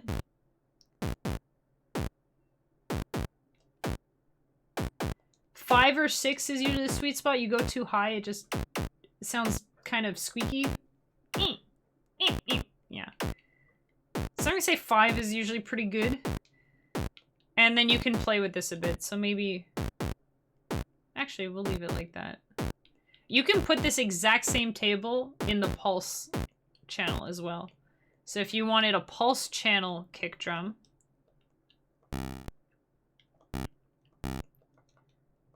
what's an instrument I haven't used yet? There, 8. So we'll call this P kick. Because it's a pulse kick. Oh. Are you lurking or not? Silly goose. So we can put it on the same... Whoops. So this is another case where we want to pitch it up so it doesn't wrap around. Oh, it was delayed. Okay, thanks for lurking. Have a good lurk. I hope you got some inspo vibes. Okay, this is where we want to pitch it up more. Okay, I'm gonna say this is probably the table that you want to use. I appreciate it, and it's good to see you, and I'm glad you're doing well. Have an awesome weekend.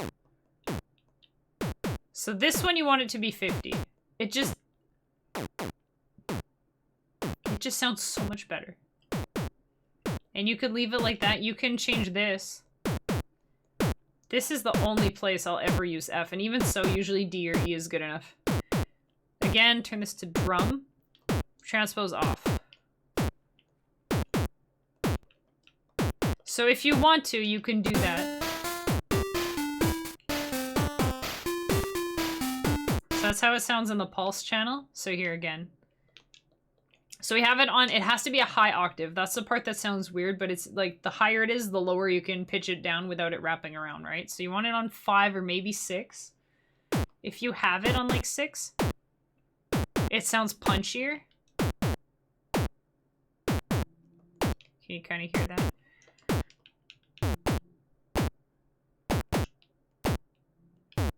So 3 sounds really weak. 2 sounds alright. 3 sounds super weak. 4 is getting better. 5 is pretty good. 6, I would say 5 for like general kick drum. 6 is good if you really want a lot of emphasis, like you can do 6. And then maybe, and then 4 for like a, not like a ghost note, but you know what I mean.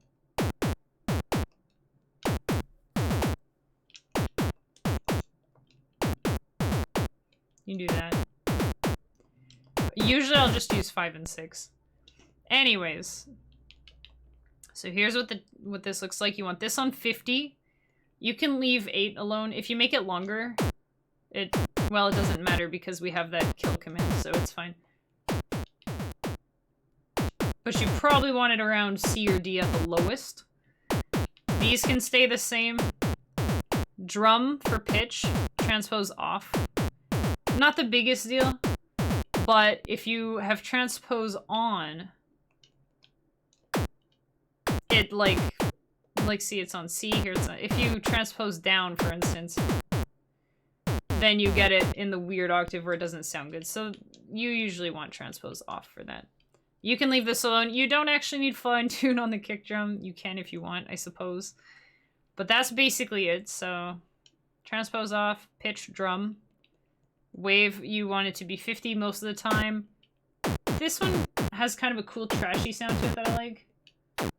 So does that. They all have a place, but generally this one, if you're doing like dance or rock or something, it'll sound good. And then for the table, you have the top line is pulse. And probably somewhere around C. Again, you can like mess with it. But the higher you go, the more punchy it is. But also the higher chance you get see? Because it's starting higher, it has to like pitch bend down more before it sounds good, you know? And then you've got 80 in your transpose here. L for slide, and then 20, or maybe 30. You can... But again, you can see how it changes. Here you get a little bit of a bass sound. So this is a good standard. So maybe screenshot it, put it in your patchbook if you want. This is a good table for a kick drum. It'll work in pulse, it'll work in wave. It's just a good solid kick drum. If you don't know what else to do with your wave channel, I would say put in your wave channel. This is what it looks like in the pulse channel. I'm gonna go to the wave channel.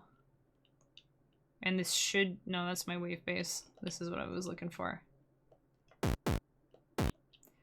So the pulse kick drum is a little bit easier to set up because you just have the parameters and the table. With the wave channel, you're also going to want to mess with the synth page. So I guess this is more intermediate, to be honest.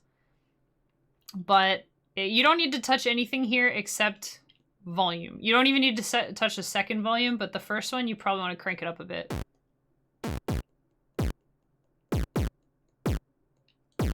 But this is such a nice, like... This is one of my favorite kick drums. And you can change this one if you want.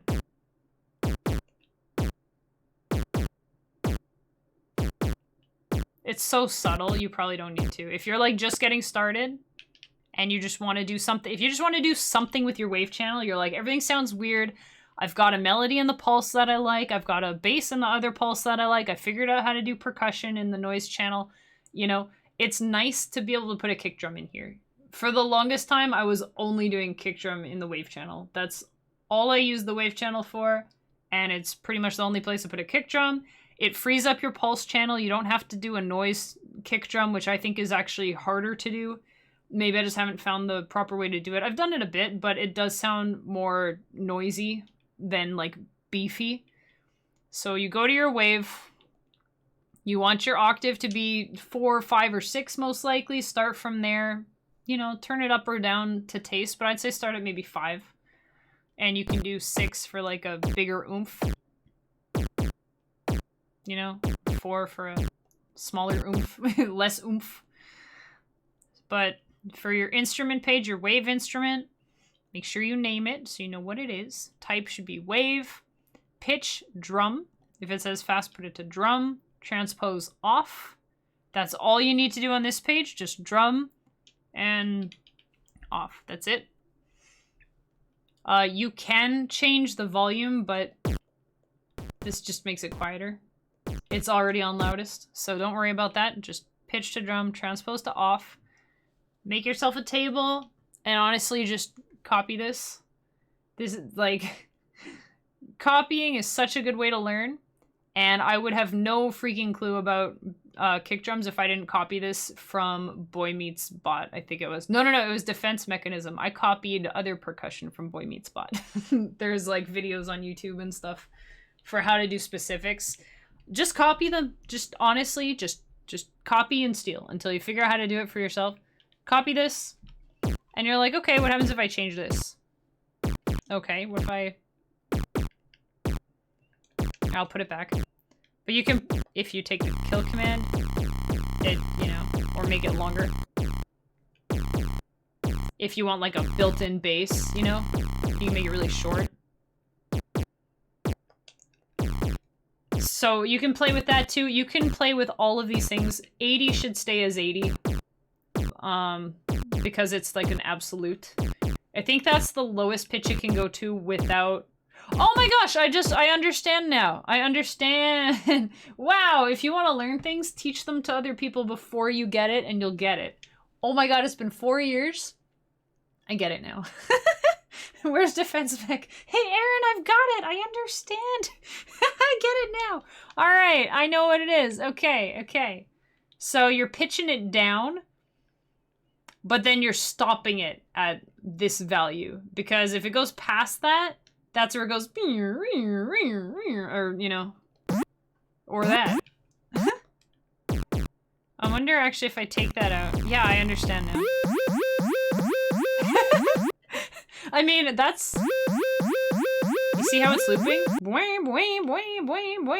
Is because it's looping, because that's what it does. It gets to the end and then it keeps going. Holy heck, I understand. I just needed to look at it in a certain way. So this stops it from wrapping around, which I knew that was why, but I didn't really... Yeah, I get it now. Okay. Cool. That's how it goes. But honestly, just like, you know, I'm trying to put the cursor in a good spot. Maybe here so that you notice the 80. Screenshot this. Use this as a table for your kick drum. Use it in pulse. Use it in wave. Just, if you do nothing else with your wave channel, just do this. Pitch to drum, transpose to off, And in the synth screen, which is up above, it's little Y on the little screen map in the bottom right. You can mess with this one with signal. You can change it. That alone isn't going to make a big difference. And then you can change the first volume up so that it doesn't sound wussy. Nice and beefy. And you don't need to touch anything else. If you are so inclined, you can... It's not even changing this one. Yeah. You can get to, this is where you get some really cool sounds, is these. That's how you make like cool dubstep sounds, by the way. So play with that if you're interested in that. But please don't be like me. Don't ignore the wave channel. I had songs that actually just, oops. No, oops. Okay, hang on, let me try again. I had songs that just looked like this. Or here. Just 3 channels. No wave. It was straight hyphens all the way down because I was scared of it. I didn't know what to do. Everything sounded bad. LSDj has been updated out the wazoo since then. By the way, it's still being updated after like 20 years. He's always working on it. I downloaded... When did I download this one? Like a year ago or something? There are so many new versions since then. I think this is still the latest stable one. But to be honest, I've never used an unstable version of LSDj. The ones that aren't specifically stable are just, like, not quite stable yet. But they're not, like, crashing like crazy or anything. So you can always keep trying the new ones if you want. But, this is 9.2L. And if you're on 9.2.6, I'm trying to remember what I was on before this. I think I was on 9.5.1 or 9.5.8 or something. I've tried so many different ones. It should be mostly the same. There was at one point a big change in the in the noise channel. So if you're on an older version, you might not have this. You might not have like 2C and 33 and stuff. Honestly, with the noise channel, it's all just relative. Like just click on something and just left and right and up and down until you get the sound that you want. Like that's just, that's the only way to go, you know? Hey Buttons, thanks for lurking. Nice to have you. Hey, soak up some good vibes. Soak up some good vibes. But yeah, like, just don't ignore the channel. Just please don't do that. At least put a kick drum. Look at it. It's just so good. It's so good. It helps so much. Just a nice kick drum to ground it. And you can do whatever you want in the other channels. And like I said, the bass, or the kick drum, sorry, and the pulse, it looks pretty much the same. Make sure you have a loud envelope, at least C, I would say, depending what your other instruments are at. You want this on 50, probably, you know. Although something that you can do, you can double up.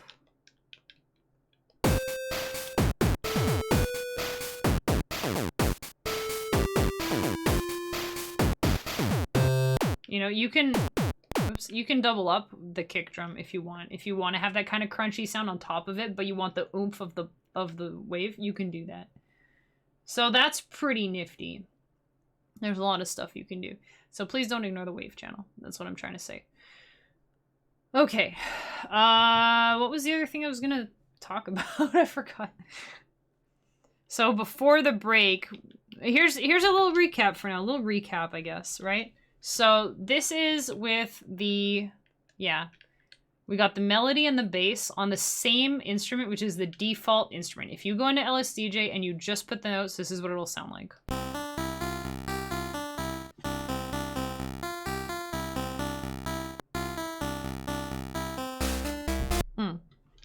And then here, well, we added the, ignore the noise for now. This is with 2 different instruments. So we have... These ones we changed the envelope. We did change the shape, but we're changing the envelope on the fly with the command line. Just to get different lengths of notes. And in the bass here, we didn't change much. We just made it a bit louder, and we put it on 50. Thanks for lurking, clone. So then you get, so this was the default. And then this is the different instruments.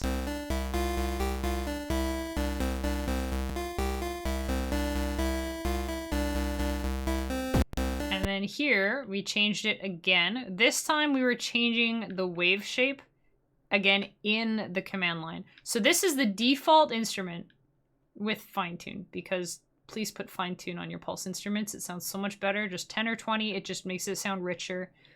But other than that, it's the default instrument in the one channel. What did I do to this one? Oh, that was my other bass. Okay. So this is just changing the shapes of the notes.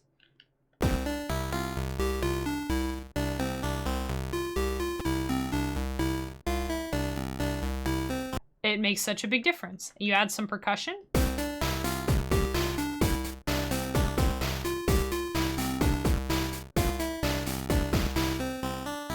Yeah, see, it's a big difference just by doing a little bit.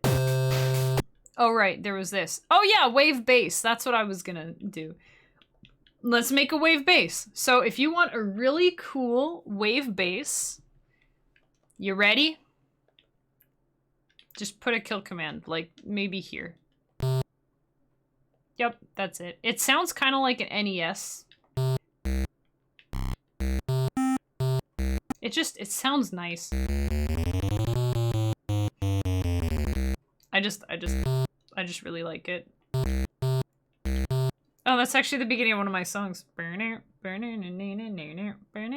anyways. One thing to be aware of, though, is here it says wave 0, but it's actually using the synth 0, which this is just something to know about the wave channel. If you don't specify a wave here, it'll use that first synth. So this is something I did by accident a lot, is I would actually be using the same synth on a bunch of instruments, not realize it, change it for one of the instruments, and it would change for all of them. And I'm like, oh, heck. So just, I'm going to put this on once, just to play once. And then we can change it to synth 1. Now it has a new one. So now it sounds like a little bit different.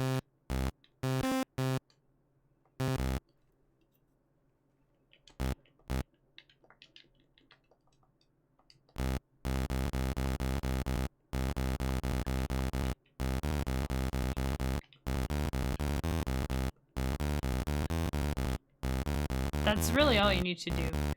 You can change this again.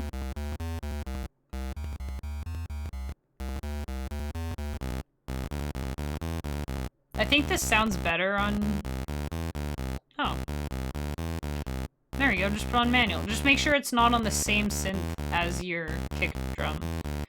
I would probably do this first, just so that it's the first one, but...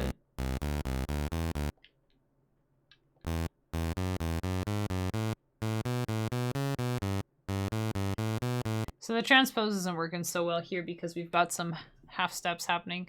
But, you know, this is where you can just write it if you want.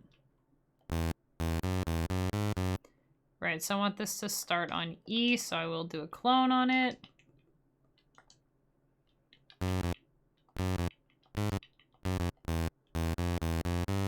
I like that. 9 was, wait, what? It was on A, okay. Put it to A. Gonna go, there we go.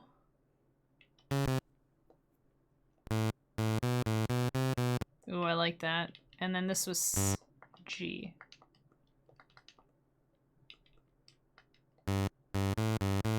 I could have left that one alone. But anyway, here we go.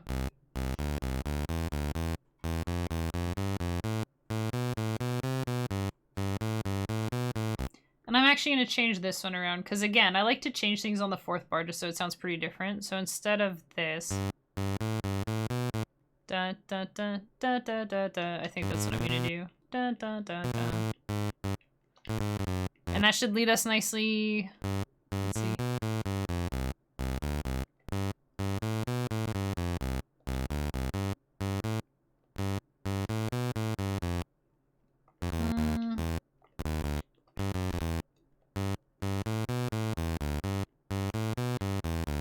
Oh, there we go. I like that. That sounds cute.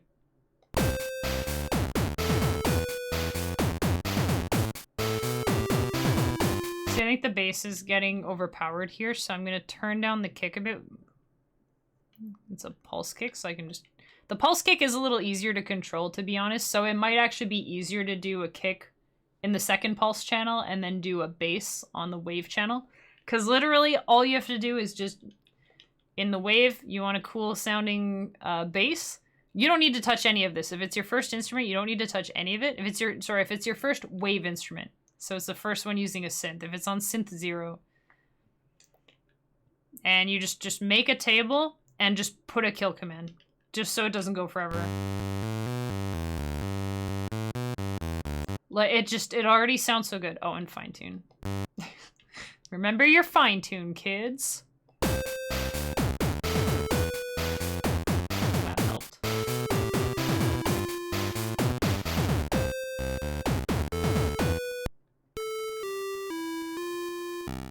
Oops.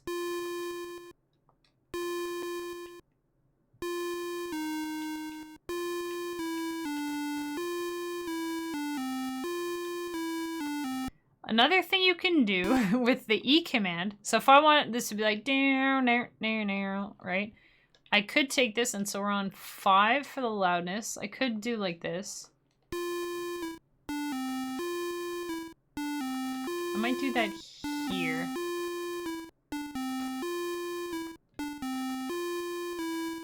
You can put it later in here too. You can do that. So...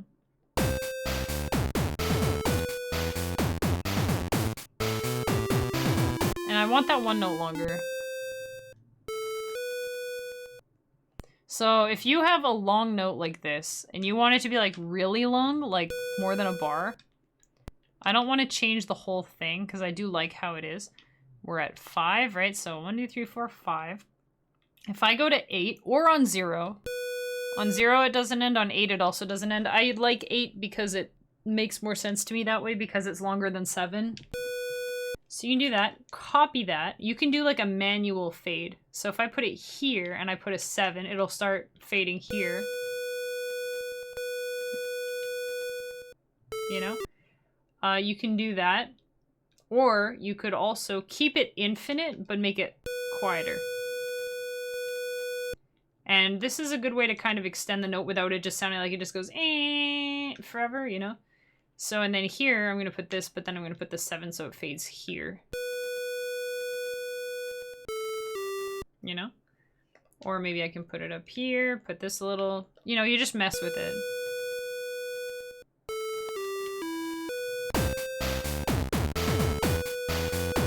Yeah, I kind of want it to start fading before that. So in this case, I might even put a 3 here, a 3 and an 8. And then a 3 and a 7, so it'll fade out.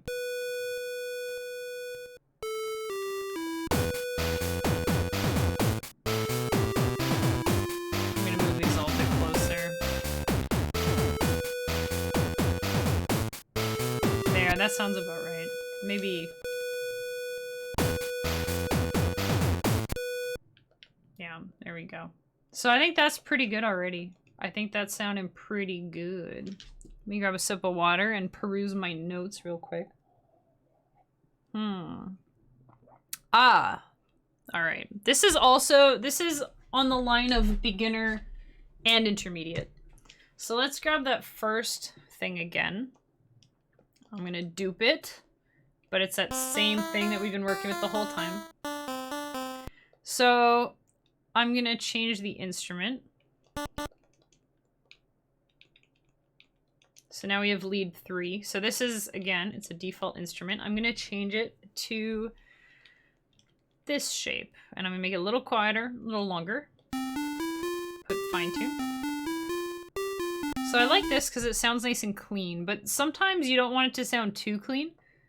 Yeah, sometimes it just sounds too clean. You don't want it to sound so goody-goody. You don't want it to sound like a ringing bell. But there's a couple things you can do.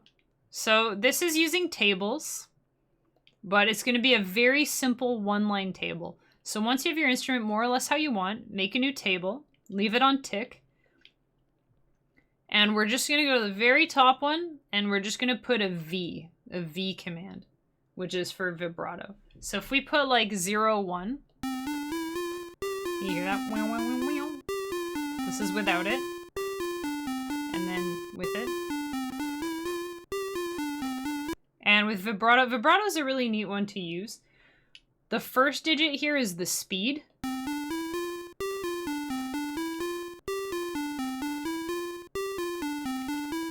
And then the second one is the depth, or like the amount of vibrato. So it might be like wow, you know, or like wow, you know.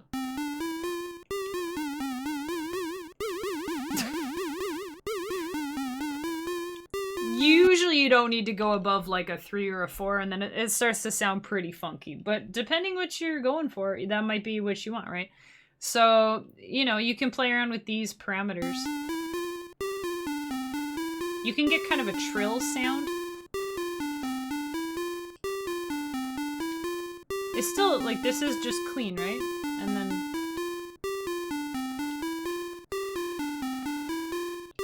it just adds a little bit of texture to it.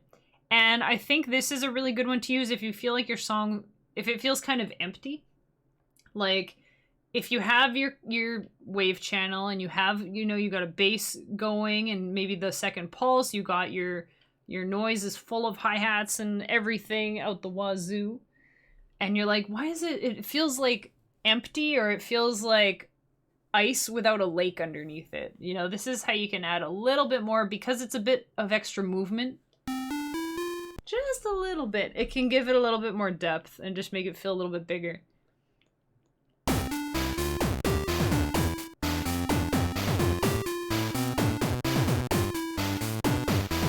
You know? I'm gonna just take this here. So you can do that. What you can do is you can go extreme with it. So going up, right? We're going up. If you go all the way up to F, or if you wrap around, you know, you can get this really cool sound where it's vibrating so fast it sounds like distortion, and it kind of sounds like an electric guitar. Usually about here. You can go crazy. This would be the most distorted to do. But I'll do something like this usually, if I want to sound like a guitar.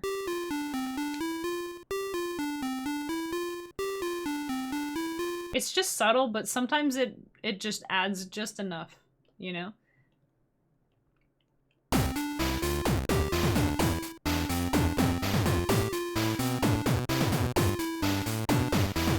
And another thing you can do, if you're, let's say you have your melody here, you know, and you like that. And then later on, you have this other part, your B section or whatever. And then you're going back to your melody, and you're like, oh, it sounds kind of boring and the same. Another thing that's really easy you can do is just go in your transpose, hold A and press up 1. C is, like, it's all hex, so, you know, it's a bit of math or counting to figure out what note is which sometimes. But C is an octave. So it was starting in octave 4, now it's 5. So now it's an octave higher.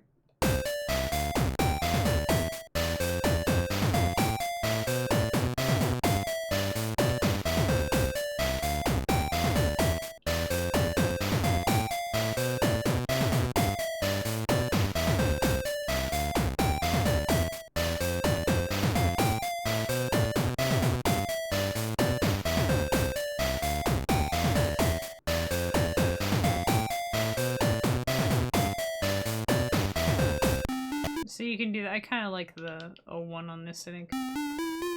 You know?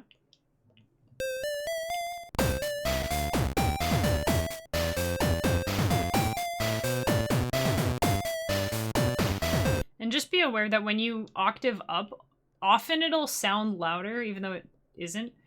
So that's where, if you really wanted to, you could put the E commands in here. Like if you're doing something, let's say you're not doing the whole everything. Maybe you just want these ones to be up the octave.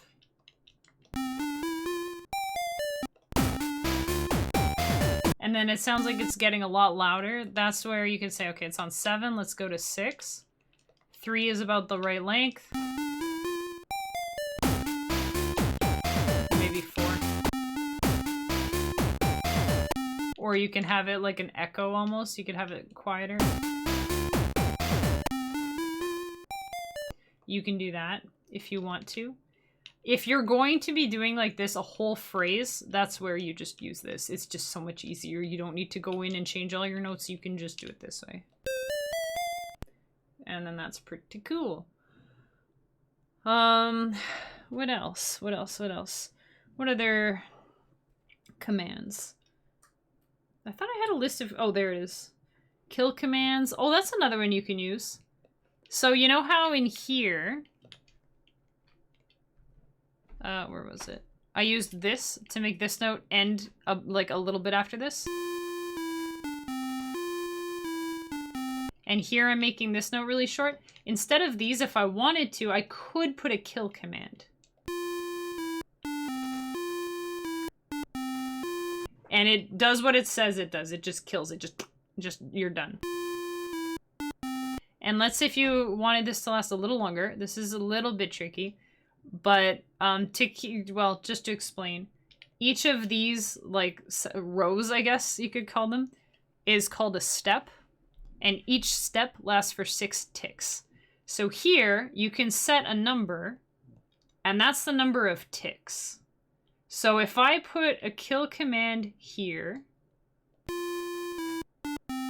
this kills it at the start of this step. If I put it here, it just like won't play. But if I put it 1, 2, 3, 4, 5, 6, that pushes it forward the 6 ticks of this step, and it ends at the beginning of this one, which is the same thing.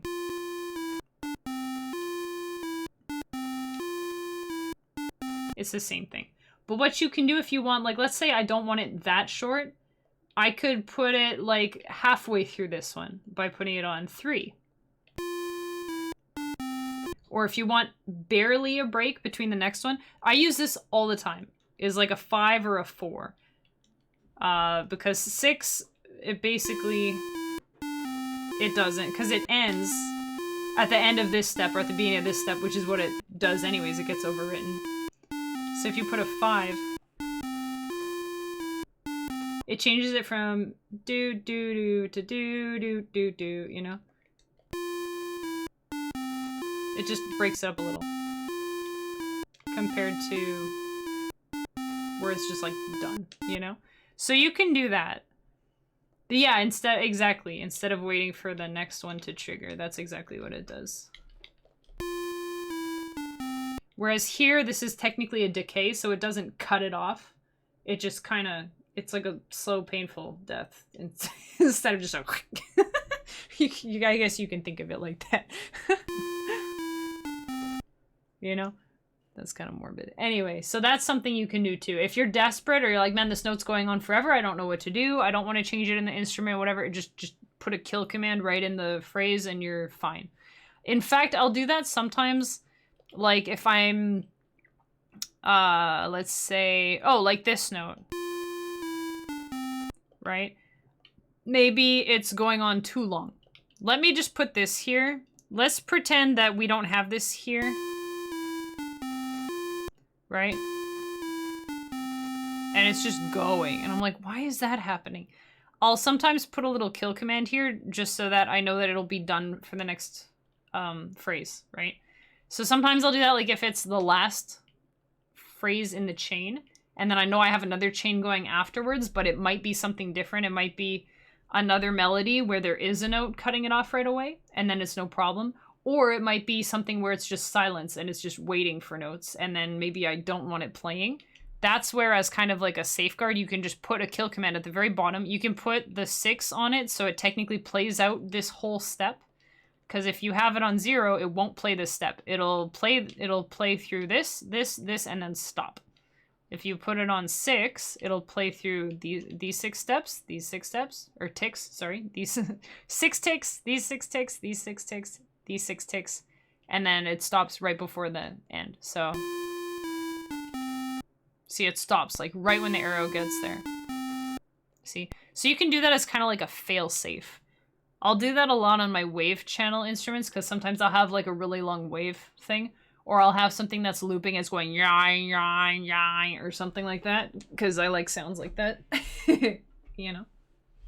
Been lurking. Thanks for lurking. I appreciate it. I hope you're soaking up some good vibes, and I hope work is going well. Yeah, quick shout out to everyone lurking. Thanks for lurking. Thanks for being here. Even if you're not like a super LSDj person, I hope that you're getting something out of this. Even if you're just soaking up some swell vibes, start off your weekend on a nice, chill, positive note. You know, we're always about them vibes. So even if this is like Latin and you're like, I don't know, hopefully at least it's kind of interesting. I don't know. I find sometimes I can watch stuff about, I'll watch like physics videos sometimes. I don't know the first thing about physics, as you guys know from watching me playing games. I don't know anything about physics. But sometimes I can just watch like anything. You can just chill and whatever. Sometimes it's nice just to hear someone talking. Sometimes when Freak's at work, I'll just have YouTube on, just, you know, or a stream or whatever, just to have like another voice to keep me company. The dog is great company, but he doesn't talk very much. And when he does, usually I'm trying to get him to stop because he's barking at the window. So anyway, so there's some cool stuff you can do. So the E command and the envelope in the instrument, the wave shape in the instrument, and the wave command, so you can change it on the fly. I just love that you can change those on the fly. It's so cool. You don't have to make a new specific instrument just for like 2 times you want the note to sound slightly different, you know? It gives you so much more control. And to be honest, I've been working on music on my 3DS as well with the Korg, the fancy Korg, you know, synthesizer software on there, and Rhythmic Ultimate. And that's one thing I haven't figured out is how the heck to change the length of notes. Like, they have things where like different settings where you can have like a slight variation on a certain voice, and I figured that out, but I feel like I'm lacking control. I'm probably just comfier with this because I know I've been working with it for 4 years instead of 4 weeks or whatever. But still, it's, you know, it's just a nice thing that you can do on the fly. What else? Why did I put? Oh, that's advanced stuff. I'm like, why did I put the B command? Oh, here's a good one. Here's a really good one. And you can use this in any channel. I think you can technically use it in the noise channel, but it's weird. You probably wouldn't want to. But you can make ARPs. So the one drawback, that's right, there's only one drawback of making Game Boy tunes, because Game Boy is awesome. The one drawback is that each channel can only play one sound at a time, which means, think about this for a second. Let it sink in. You can only ever have 4 sounds playing simultaneously. Only 4.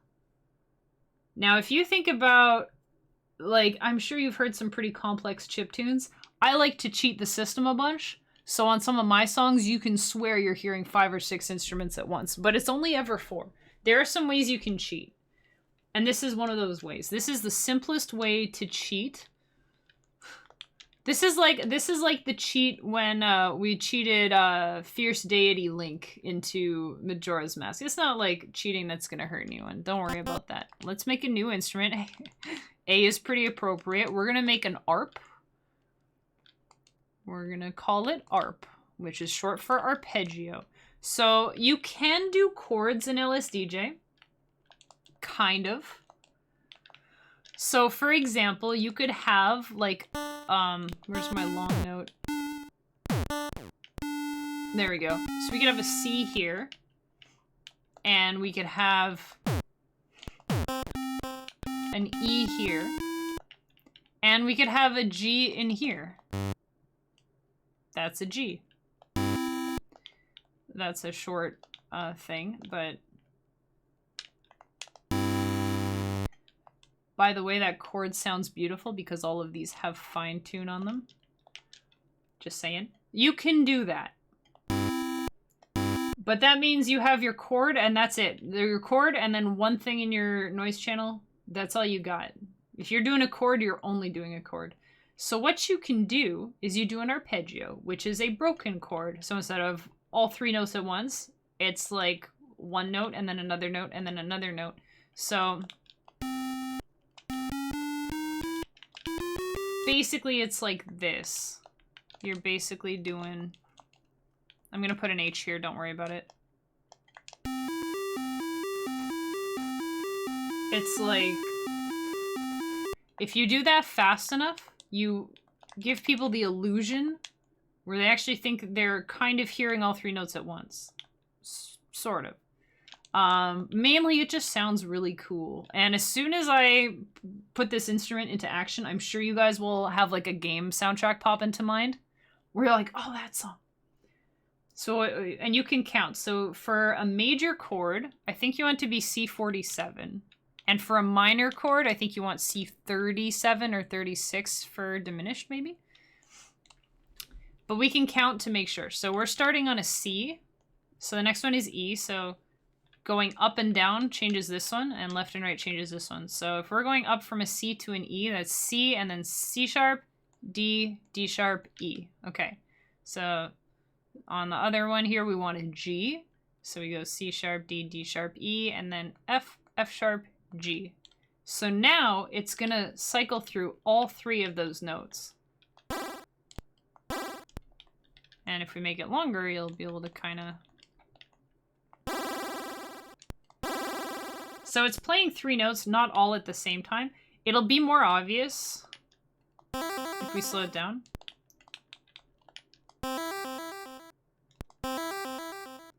So you can do that. That's what the command rate here is for. So it's a one-liner.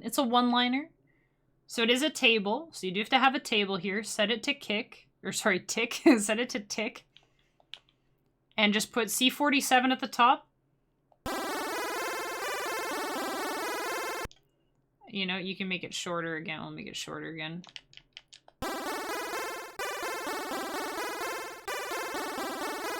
You can make it minor, so we're changing the E to a D sharp. Or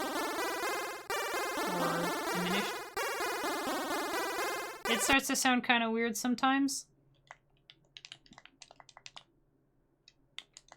That's a lot of flashing. Let me just do like this. Okay.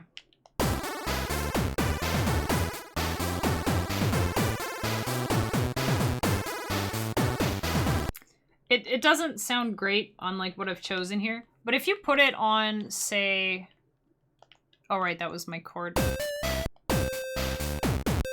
Okay, so if we put it on here,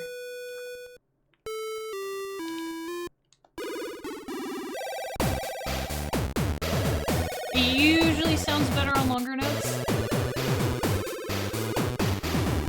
One that I like that always sounds good no matter what. Like sometimes it's weird if you're messing with it. One that always sounds good is C0C.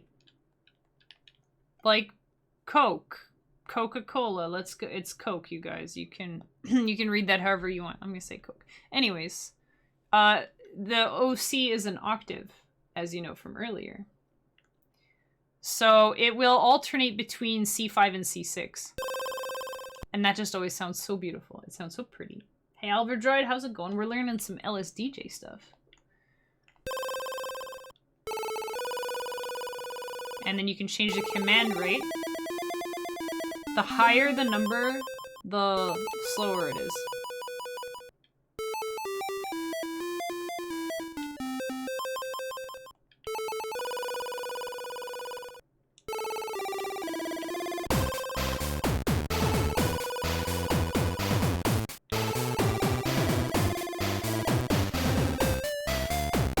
See, it sounds... That one always sounds good. It will never not sound good.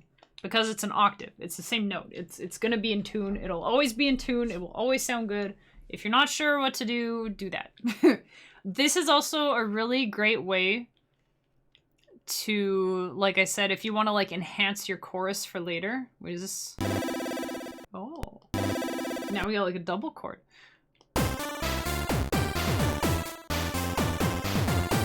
See, it sounds so much better because it just sounds better, you know? Alternatively, what you can do, this is another thing, I do this in almost every single song that I make. Almost every single song. So you can do an ARP, or you can, instead of the ARP like this, where you've got the C command, you can just transpose, oh, it's gonna go on 80 because that was the last thing I put. You can just go up, just hold A and then up one, and that's an octave. And then that means that it'll start the note. It starts... See, it's a little more obvious there. And then it'll start that one like... And if you want to, I do this a lot too, I'll put another one here so it kind of gurgles. It kind of goes on that, like on that higher note a little bit longer, almost like it arps for a second and then stops.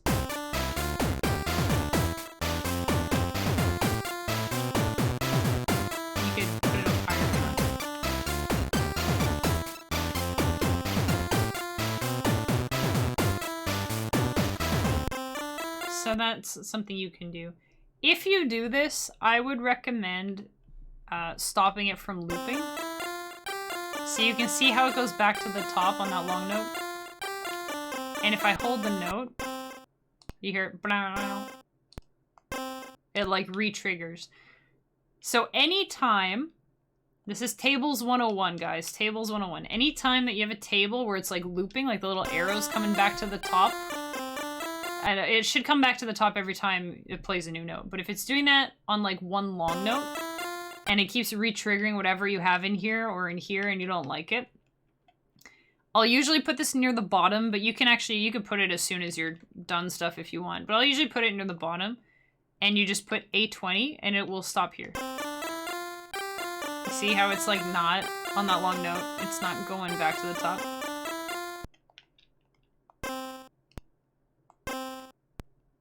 Compared to...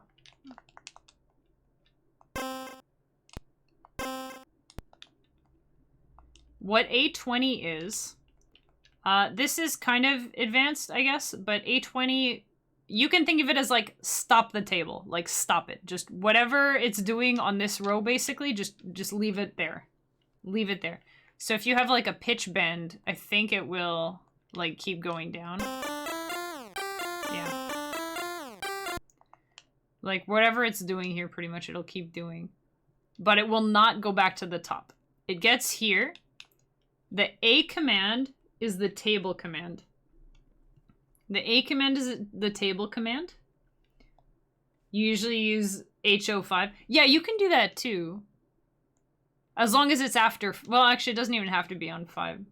Well, I know you're just saying, for example. So, like, yeah, if your changes are done, like, here, pretty much, you could just put a hop command. So H will hop it to, like, this number is whatever is over here. Like, so in this case, if I did H03, it'll just stop here. So you can do that. You can do that.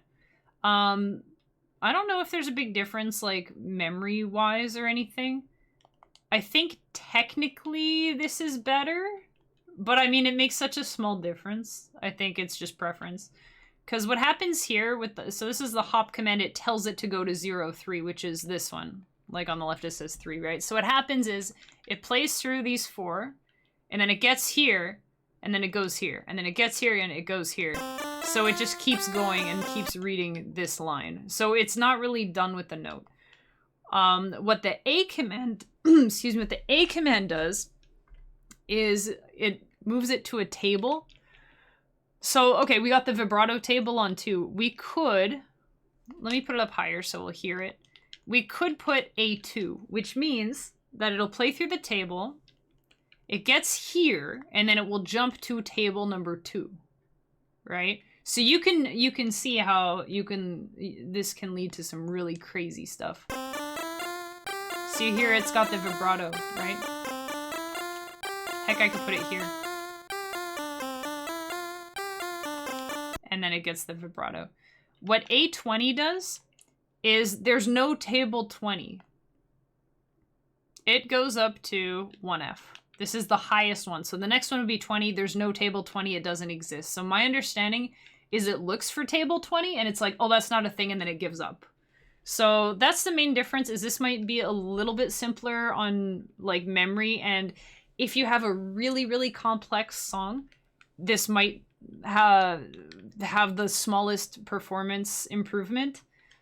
So I think it is a little bit better, but the hop thing totally works too. It works too. But with the H command, again, if you have like H03, for instance, or even if you have... Oh yeah, no, it has to be the one before. is it keeps reading this one over and over. And it doesn't change, but I think it is still trying to read it, if that makes sense, you know? It's kind of like if you give your grandma a book and you, at the bottom of page 20, you say, go read page 19 again.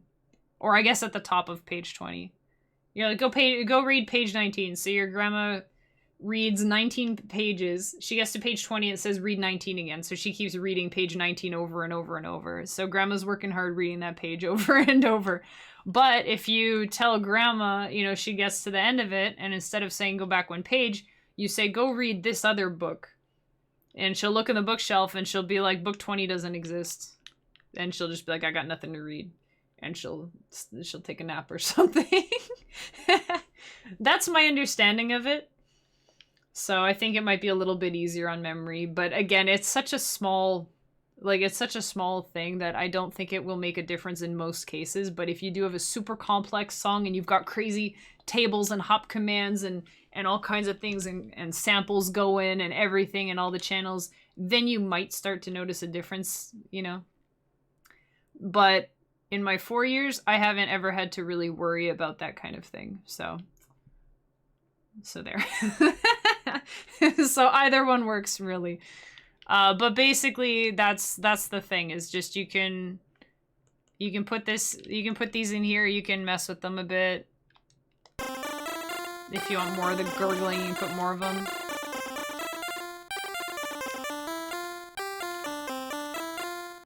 I think this usually gives it a good sound.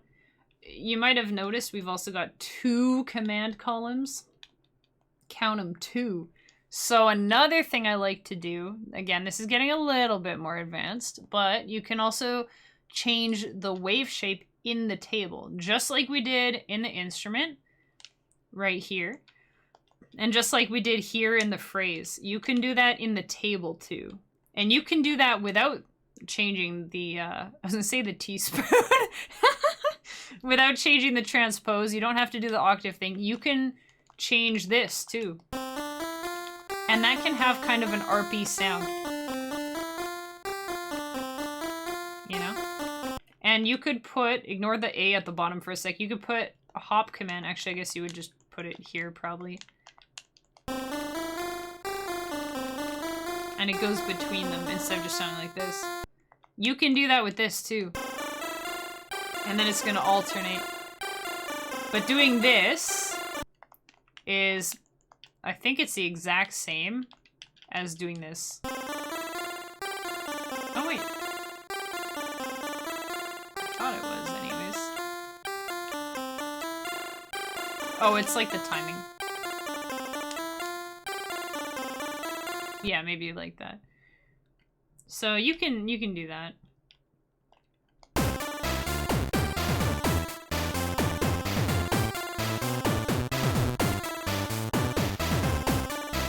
Some other cool stuff you can do.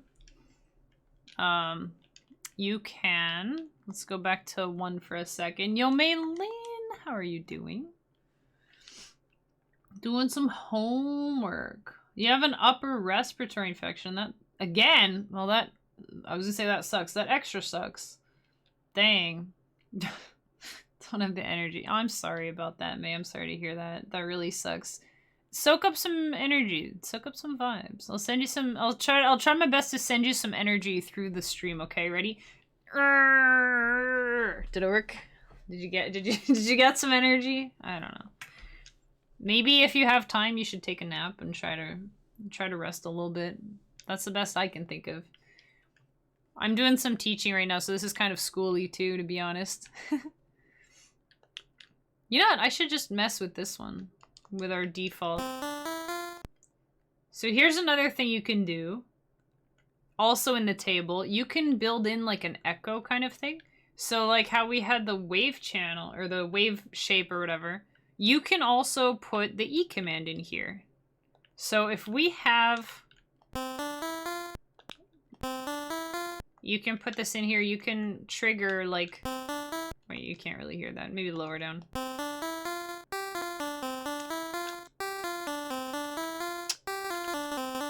There you go. it's triggering it again. And now it's repeating on a long note because it keeps doing this.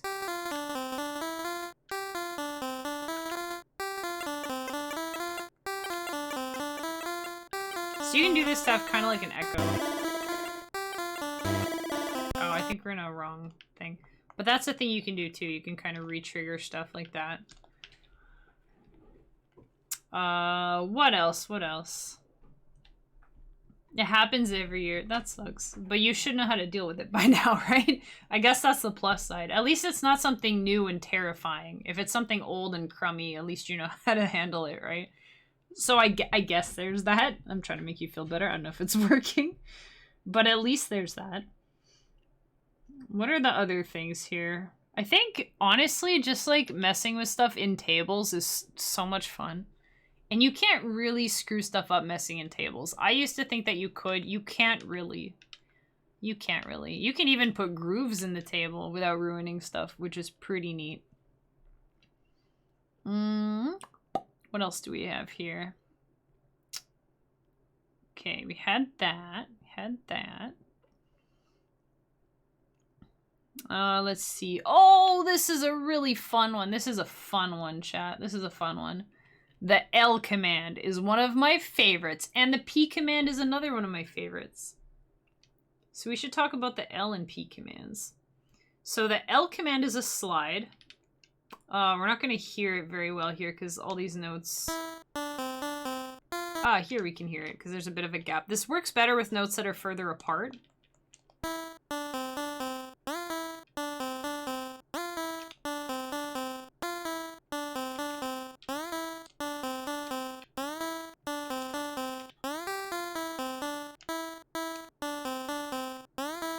Wow. It'll slide to this note.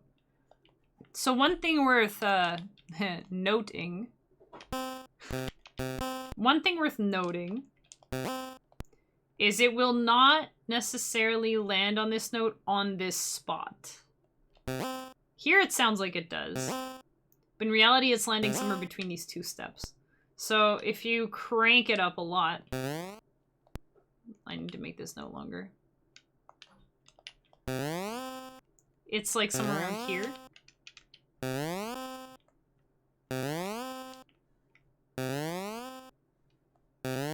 This screwed me up when I first started because I thought, okay, I'm gonna have it go on like dun dun or something. Right? Dun dun.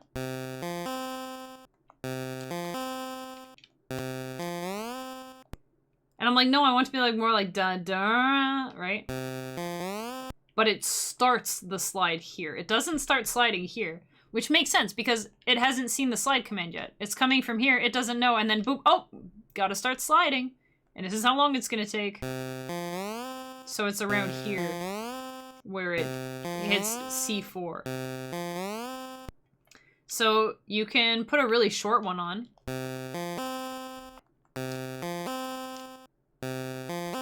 I feel like usually up to 10, it feels pretty instant. If you do 20, it's like around here, right? So that's something to play with. But let's say I wanted it to slide and I did want it to land on the C at this point. That's where you can put it here. And then you can put a longer one. And then it might reach it by here. See? But if I put it here, it takes longer to get there. You know what I mean? But that's a really good one. Oh, another thing you can do. Let's leave that. So like I mentioned, actually let's take that away. We'll put it here. Oh, I like that better. That's a bad example. Let me do a better example where the notes are closer together.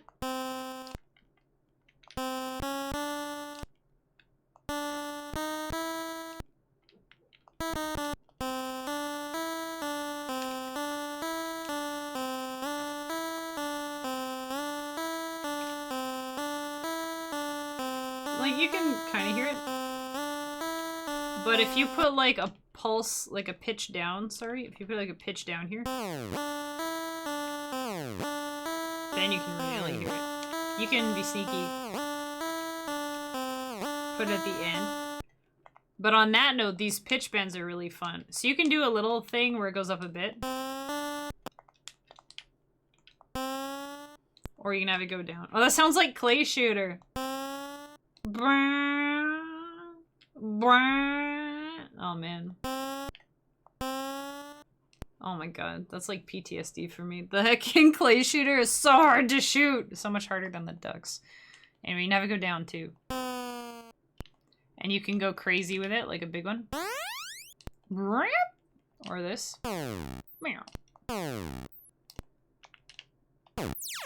But that's where, if the note is long enough, it'll loop, you know? If you're not careful.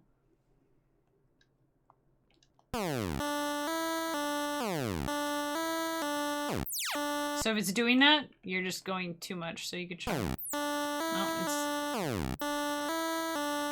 Oh, we got a bit of it. Okay. So that's probably the safe part. In that case. And then if you combine these together, you pair them together, you get the wow. It's so good.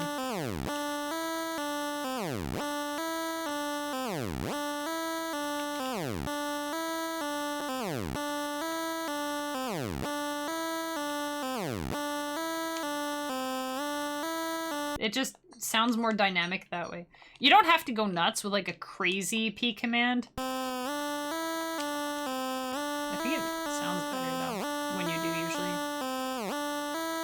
Another way you can kind of cheat. I love this. If you want to have the lovely, gorgeous slide here, but you don't want to put in, like, you don't want this going down, you can fake it. Put the lower note.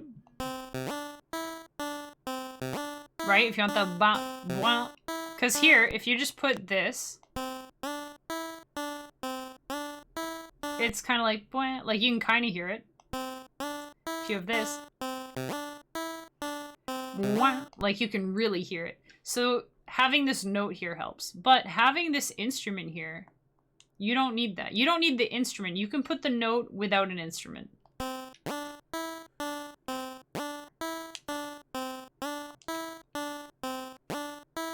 And what this does, so if this is a long enough note, let me make a new thing for a sec. If you have a long note,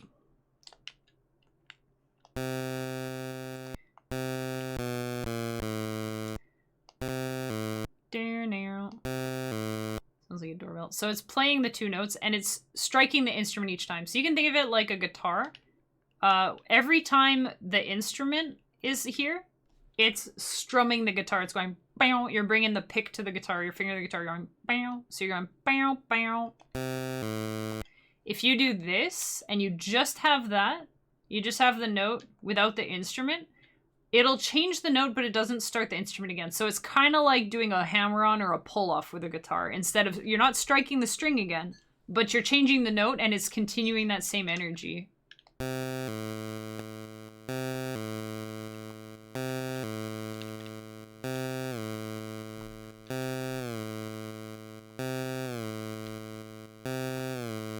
So by doing that, by having, there it is, by having this note down here, it is going to be coming from this note, even though the instrument isn't like ringing out long enough for you to hear it. Although I think it still is because I have it long.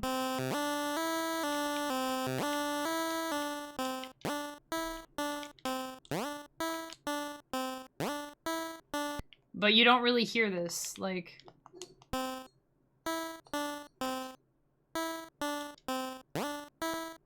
So that's a sneaky way that you can get that slide in there. Just has a little bit of a different sound.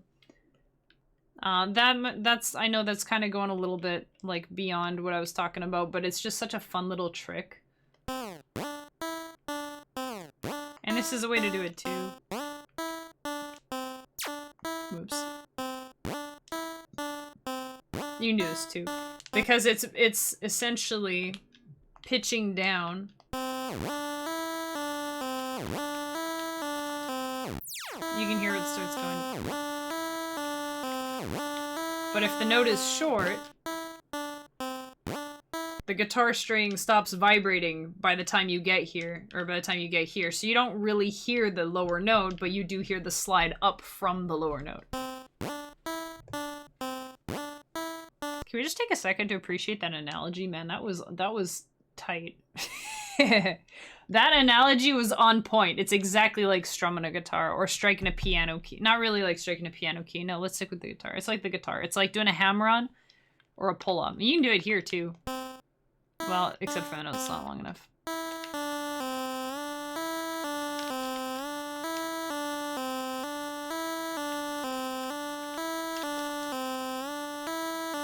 Yeah, so that's another thing you can do, which is really cool. Oh, I think it's almost break time again. I need to get some water. And we'll figure out what to talk about next. I think I had a little bit more kind of advanced stuff. If you guys specifically have anything, I think this is a good chance. Like, since we'll go on break, we kind of skipped second break entirely. That's okay. That's alright. We're gonna take a break. And if you guys had anything that I went over that you're like, huh? What? Huh? You didn't get it, or you were like, wait, I had a question about that, but you went too fast, or like, hang on, I'm still trying to install LSDj. Well, in that case, I might not be able to help you right now. But if there was something that you wanted clarified, or if you're like, hey, wait a second, what if you did this over here? What's that like? You know, then I can kind of show you in that. So maybe think about that a bit on break. Play around with the stuff that I've been showing you with the slides and the pitch bends, and, you know, changing the wave or doing stuff in the tables if you're feeling adventurous and you want to mess with some tables. Maybe, yeah, do that. And we get back from break. If there's anything that you want me to kind of go over again or reiterate or clarify, please let me know and I'll do that. I'll also have some other stuff that we can talk about, and maybe we can do a bonus little dubstep instrument, because I really think that if you're not using the wave channel, put it this way, you get 4 channels, right? If you're not using the wave channel, you're only working at 75% capacity. You're you know? So, I don't know. And I don't even know if this is a thing, but I know when I started, I would not touch the wave channel. Like, my songs all, whoops, no, go back. Oh, can you not do that? Oh, it does a row, not a column. I was trying to do this. I'm gonna save first. I don't actually know what that'll do. Let's find out. I think it'll be fine. It'll probably be fine, but I want to make sure it's fine. All my songs looked like this. Like I had nothing here. It was too scary. I didn't want to touch it. There we go. Okay, it's fine. I thought it would be. I just want to make sure. So I don't want people shying away from the wave channel, because there's some really cool stuff you can do with it. In fact, I just thought of another one, which we'll talk about also when we get back from break. But my throat is like begging me for a good old water break. So we're going to do that. We'll listen to some chippy tunes. And yeah, if there's anything that needs clarification or whatever, let me know. You can drop it in... Oh, wait, we're going to be in emote only. Well, after we're out of emote only, you can drop it in the chat or just remember for a second. We'll listen to some more of my early stuff. Let's listen to Ghost in the Game Boy, because that was the first album I think I really started to go nuts. I just wanted to make weird sounds and play around with things. So we'll listen to some of that. Again, that album's like 3-4 years old-ish by now. But, you know, it's when I really started being brave, and that's when stuff started really getting good, I think. So anyways, 5 to 7 minutes. We'll be back. Have a good break.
Welcome back, chat, and welcome in, raiders. Lottie, thanks so much for that raid. I hope you have an awesome weekend. Baba is you looks like fun, but it definitely looks like a brain melty kind of game, so... if you're already tired, I can imagine that you must be needing to get to bed. But thanks again, I appreciate it. And we'll see you when we see ya. For those of you just joining us, this is a program called Little Sound DJ. It is for making chiptunes like you were just hearing on break with this Game Boy program. It uses the I can't talk. The Game Boy has 4 sound channels on the sound card, and it utilizes them to make music. Yeah. I've been doing this for 4 years as of yesterday. That's why we got the little download thingy in the bottom corner showing that I downloaded it. April 6th of 2019, not June 4th, although maybe if you're in the States that's how it shows. I don't know. April 6th, 4 years ago.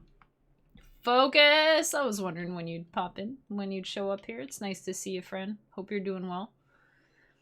We're doing, this is a special chiptune day. I do make music on stream every Friday afternoon / evening. But once in a while, so far my track record is not that great. It's every 9 or 10 months or so. But every so often I will do what we call Inspiration Eel. Wait, do I? Yeah. Oh, wait, am I supposed to have a Inspiration Eel? Oh, shoot, I was supposed to have that up there. Oopsie daisy. It's in the way, though. Make it smaller. Inspiration Eel. I forgot that that was there. There, is that? It's fine. It's okay. It's messy, but it's fine. Alright, Inspiration Eel, everybody. Yeah. And today, we are talking about making your instruments sound different and interesting in LSDj. So sometimes these episodes are specific to LSDj. Sometimes they're more general. Like, I've had 2 episodes that were just talking about, like, coming up with melodies. So even if you're not familiar... Hey, thank you for gifting that sub. An anonymous user gifted a tier 1 sub to Focus and Play. User. I appreciate that. Focus, enjoy your eels for the month. I appreciate it. So if you're, so be quiet, phone. Sheesh. Gesundheit. Oh my god, all the things are happening. The alarm's going, the husband is sneezing. Oh my god. The dog is taken care of, though. Before you ask, the dog is taken care of. There's another sneezing human. Taking care of him. Freak, you're getting blessed. You're getting blessed, freak. Take the bless. Take the bless. All right. I know, Focus. I know. The puppy dog is actually, he's having a nice little snooze right now. He's well taken care of today. So, but yeah, I've done a couple of episodes on just, how to come up with melodies out of nowhere or from an existing melody, something you might have stuck in your head from the radio, but you don't want to plagiarize, so you got to figure out how to make it your own. We've done stuff like that. I did an intro to LSDj. I kind of alternate. So the next one will probably be more general. So if you're a piano player or guitarist or whatever, or you're doing other stuff and this doesn't make sense, hopefully the ideas still kind of transfer over. For this is like, I mean, some of the ideas might transfer over anyways. But basically, we've got here these 2 channels, which are just playing the default instrument. We got the melody over here. Oh, wait, I need to put this back because I was messing with it. Okay.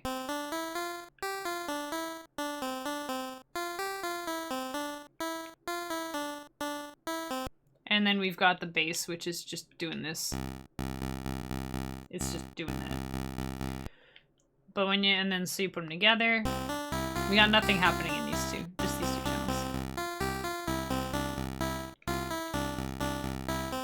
And then here, we were talking about you can change the envelope to adjust an instrument, make it shorter or longer or louder or softer. And you can do that on the fly here with this command column as well. So that's what this sounds like.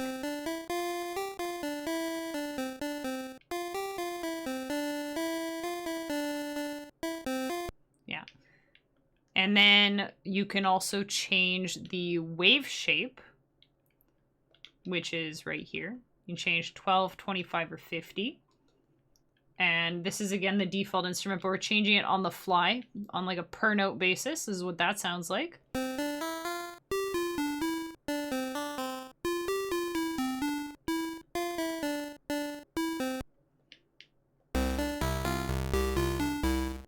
I'm changing it in the bass too.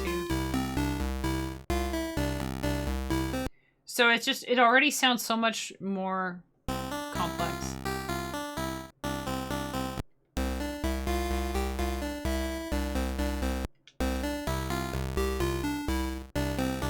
You know? And then here we have, I forget. We have some long notes with, this is how you kind of cheat in LSDj. You can only play one sound at a time in each channel. So that means that the Game Boy can only be making 4 sounds at any given time. So a way to cheat around that, because I was talking about chords. Is this my chord one? Yeah, let's turn this off for a sec. So to play a chord, you would need 3 different channels. That's the only way really to get an actual chord.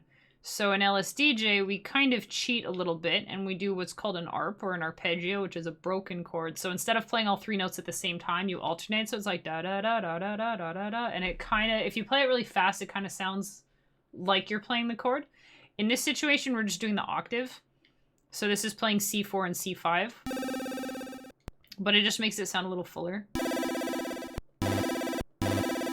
I just have a short little fart in the in the wave channel, but I'm too lazy to change it. So that's the thing you can do there. But if you, what was this one now? Ah yeah, this is using that. Something like that.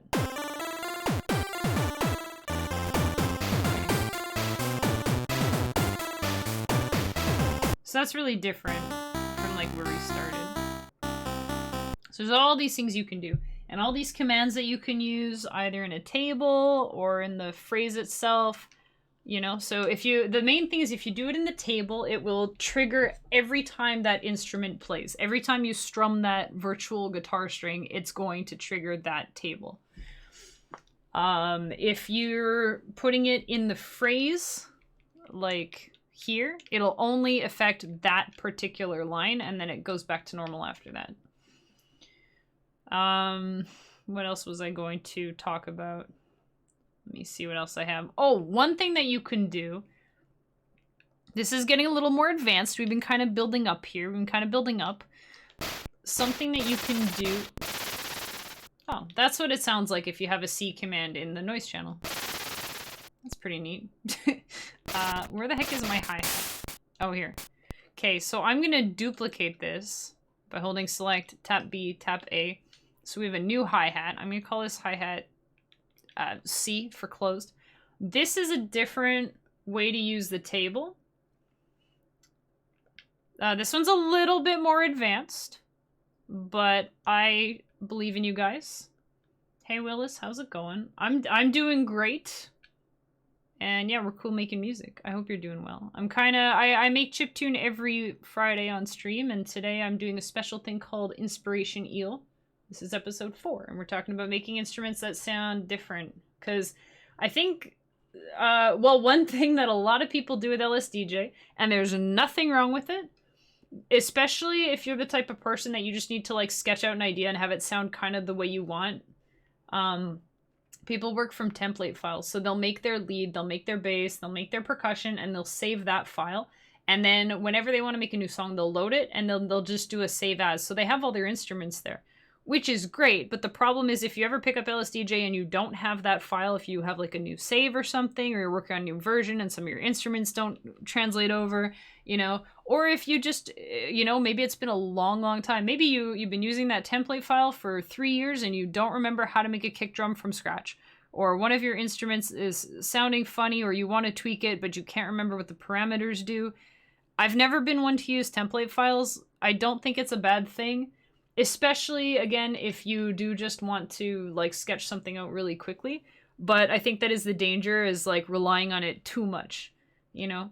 You don't remember how to build this stuff yourself. Like you order food all the time, you don't remember how to cook for yourself, you know, if you're ever in a situation where you need to. So that's kind of my perspective on it. Plus, as a bonus, when you build the items when you build the instruments from scratch every time, it's not going to necessarily be exactly the same every single time. So it feels a little more organic to me anyways. So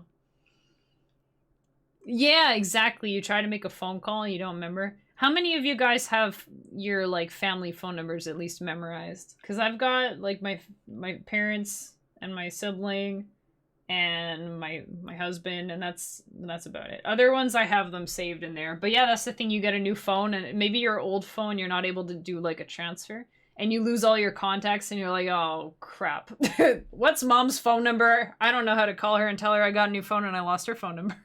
You gotta drive to mom's house. It's that exact same thing, you know. So maybe you know, maybe if you're super lazy or in a hurry, use your contact list. I know the last time I used my contact, I think I was calling the dentist. I don't have my dentist phone number memorized. I might have a magnet on the fridge or something. You know, but anything that you can't look up online, you can't just, you know, Google your dad's phone number. You should probably know it, or at least have it written in an address book somewhere. I'm not the only one here who steals an address book, am I? Please, guys, I can't be that old. I can't be the only person here that's that old that has like physical notebooks with things written in them with ink on paper. Remember that stuff? Ink and paper. You don't know your siblings' numbers? You know what? I actually forgot my brother's number. He had one, and then I forgot it. He changed it, and I didn't get the new one, so I'm guilty of that. I think I remember half of it. There's like the two digits that I keep putting backwards in my head. And I'm like, eh. But then you just enter it in your phone until it shows up as like brother. You're like, oh, okay, you know. But yeah, it's like that. So there's nothing wrong with template files. If you're the kind of person, if you're gonna like take a shower and then you get an idea in the shower, you're like, oh, and you're like humming this melody over and over and over until you get out of the shower, and then you like run to your Game Boy. I'm probably like the only person who does this. I'm like, I'll get out of the shower. I'm like sitting there in a towel, like bleeping and blooping on my Game Boy because I'm like, I have to get this idea out. But that's the easiest way for me to write music because it's what I'm comfortable with and it's what I'm used to. And I don't have room in the house for a piano because otherwise it would probably be a piano. I took a shower at my parents' place and I was like, run to the piano after. Like, I always get ideas in the shower because that's where I can't record them, you know? So I'm just like singing these weird beep boops in the shower until I can get out and put them someplace else. But if you're the kind of person to have an idea and you're like, oh, I need to plink it out, I need to get it in the Game Boy or whatever, and you don't want to just use the default because it sounds wrong or whatever, then yeah, I think templates are perfect for that or fine for that. You don't have to like build your, you know, I'll be building a bass drum and it's just going because it's just the default wave instrument, you know. Then it's probably good to have, at least with like a kick drum. At least a kick drum, maybe a hi-hat, maybe your percussion, but you know, other than that, it's nice to build them from scratch or at least tweak them so that they're not always the same. And then this is I'm showing the tweaks. I'm showing the tweaks. Get ideas, solve hard homework problems and stuff in the shower. Yeah, right? When you're not able to record stuff. Or when you're walking. When I'm walking the dog, when I'm showering, that's when I get my ideas. If I'm feeling crummy, if I'm in like a bad mood or I'm feeling uncreative, I gotta walk the dog or take a shower and then boom, I'm cured. It's like, it's crazy. It's like, it's amazing.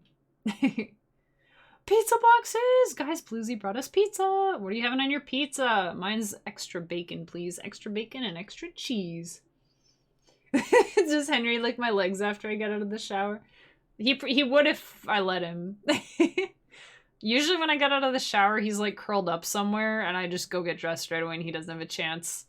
But sometimes I'll be sitting on the couch with him and he'll just start licking my pants. He'll just like lick my knee or something. Dogs are funny. Also, I realize that sounds weird because Henry is totally a people name. So for anybody who's not familiar with the channel and doesn't know that I have a little puppy dog named Henry, they're like, who's Henry? Why is he licking your legs? The bathroom's the brain place. Yeah, and it's also the acoustics place. Just the boxes. Hey, if you have a better way of writing that, let me know. It's like, yeah, a stack of hot pizza boxes. Nice to see you, Blast. It's implied that they're hot because they're full of pizza.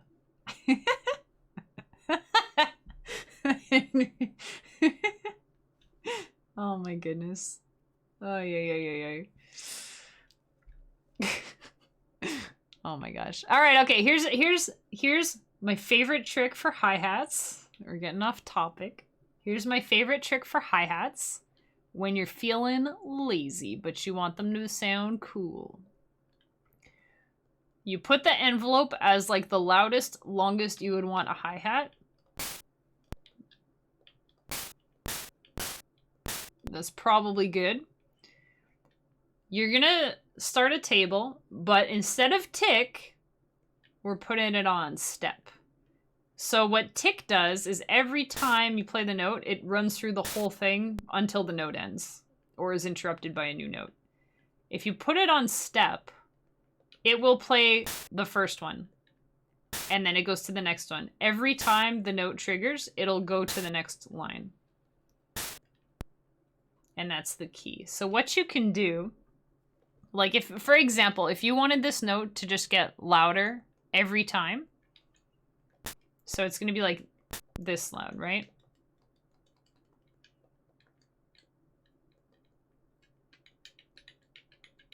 Whoop. I put them too far apart, but okay.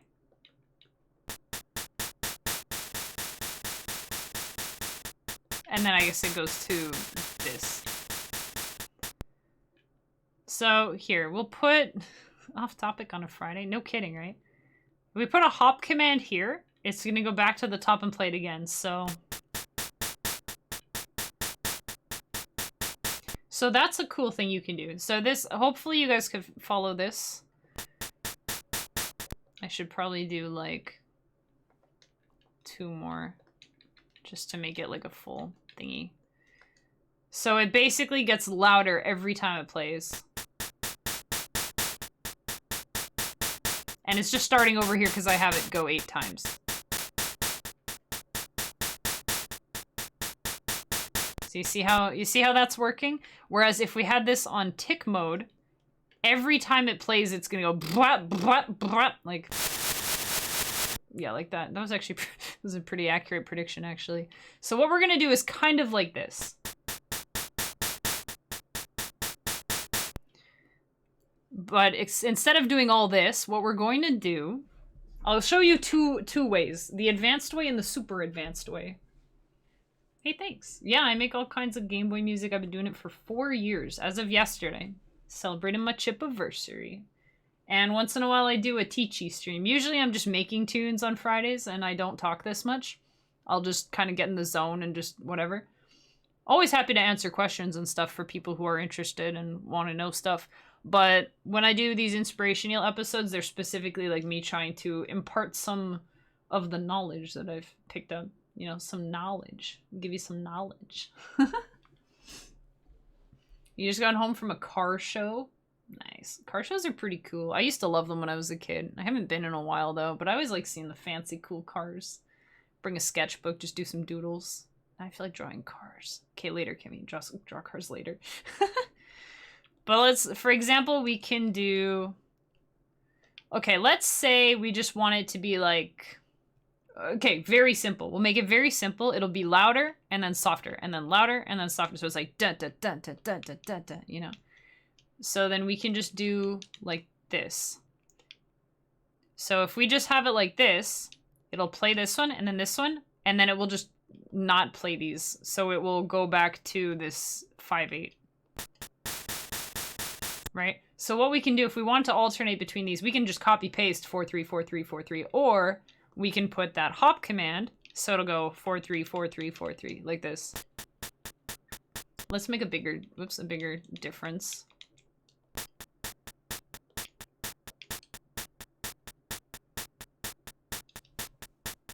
You're an adult, you still love them. Yeah, I still like cars a lot too. I should probably go to a car show next chance I get. It's been a while. It's been a while. So what you can do, so this way it just, you know, so what you can do for 16th notes, if you want to be like da da da da da da da da da da da da da da, right? So you can have it be like 1 E and then repeat da da da da. So be a da da da da da da da da, you know?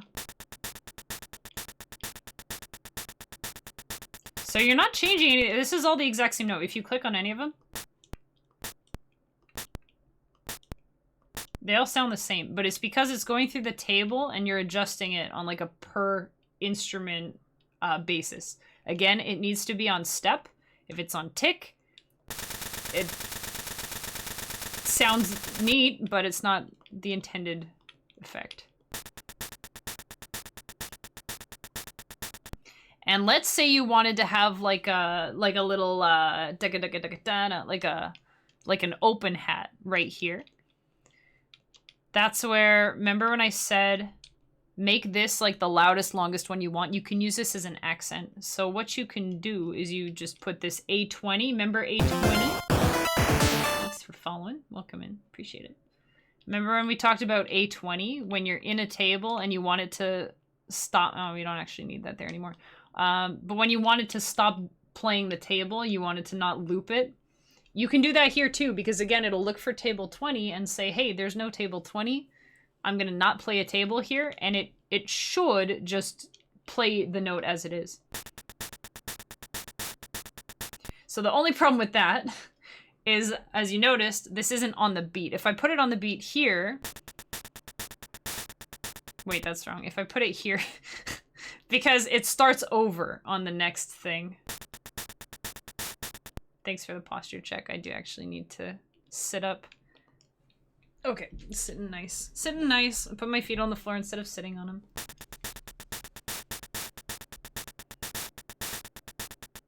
Yeah, so that's kind of weird. So what you can do, so if you have it, where did I put that? Okay, so we can put it here. And then what happens, stay with me, chat. Yeah, it kind of sounds like Run to the Hills. Run for your life. Okay, so so basically it's going, I know it starts at 0, but if you think of it as like 1, 2, 3, 4, and then the hop goes back to 1, 2, 3, 4, what happens is you're going through them 1, 2, 3, 4, 1, 2, 3, 4, 1, 2, 3, 4, 1, 2, and then no table, and then it starts at 1 again. So this one's going to be the loud one.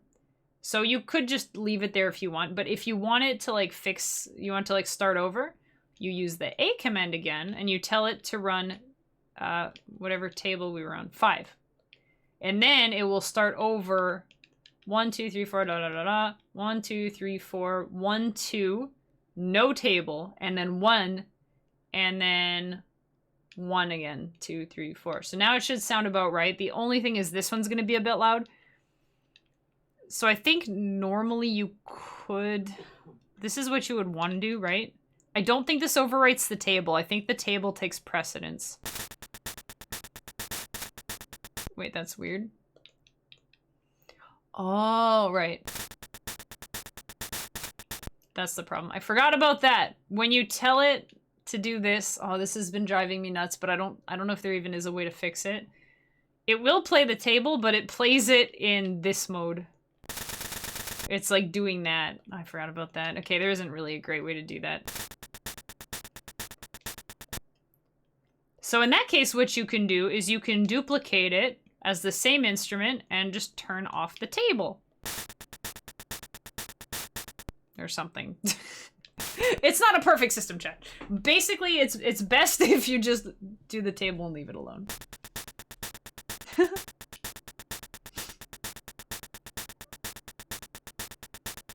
Ooh, for making stuff off stream. Actually, I've got him right here. This guy right here. My DMG. Do the thing. Ta-da. I have one right here where I started actually writing a song on break on stream. I actually haven't listened to it yet. It's just a bass line. You want to hear it? I don't know what it sounds like because I just punched it in, but I wasn't listening. Ah.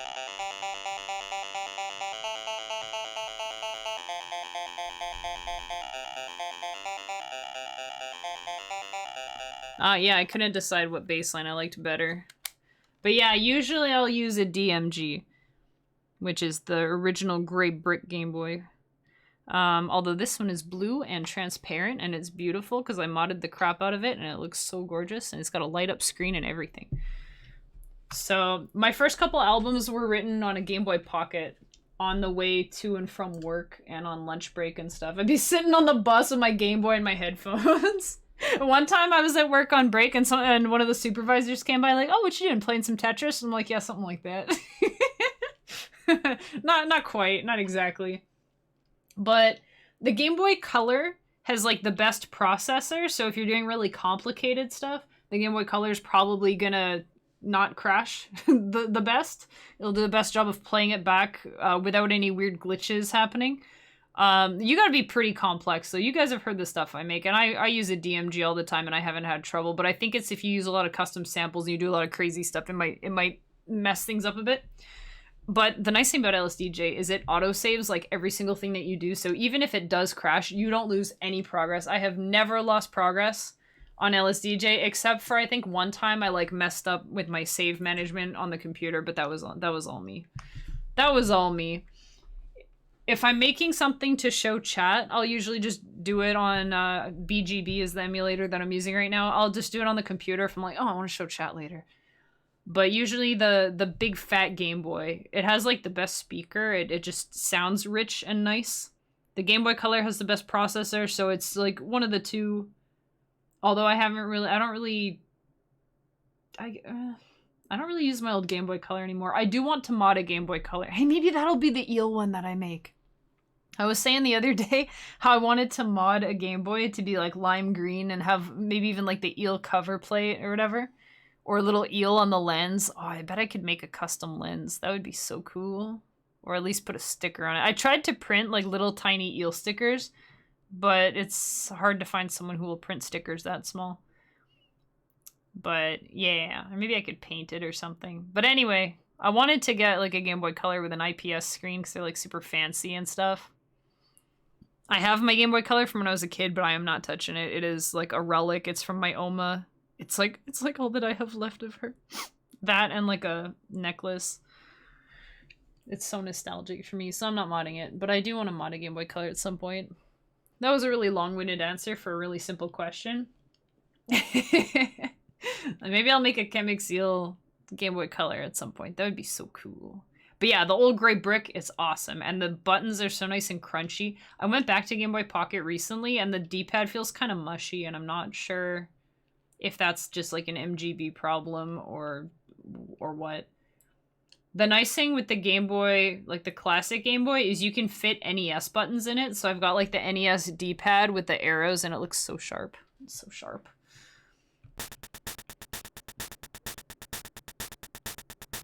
Yeah, like this. So yeah, you can do that. The only thing is like you have to basically keep it like this. If you put like a snare, it messes things up, right?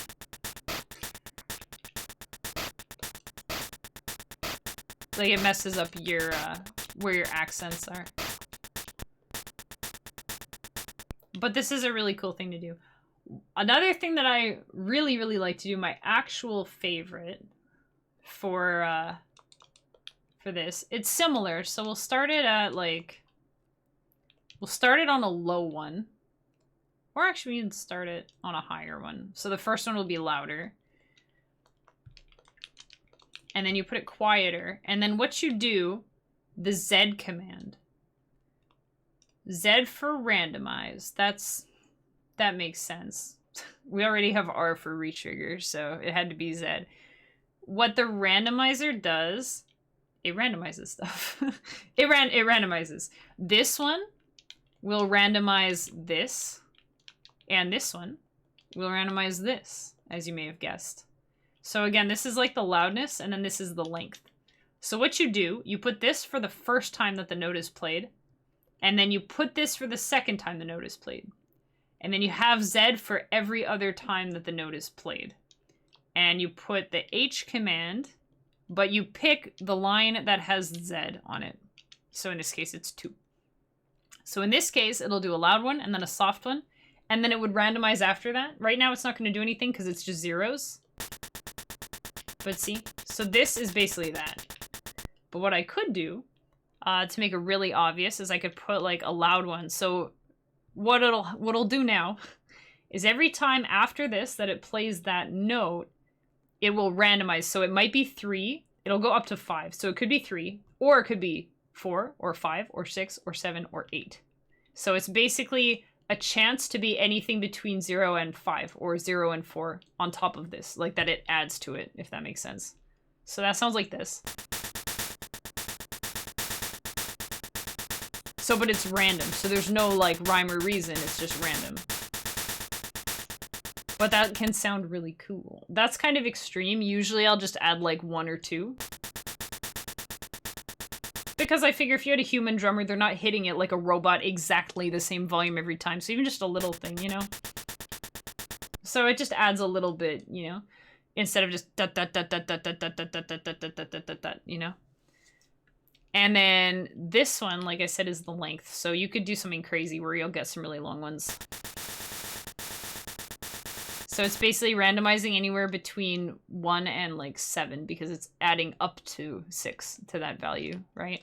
So you could have it like this, whoops, where it could be really loud and it could be really, whoops, it could be really long. And it's just all over the place.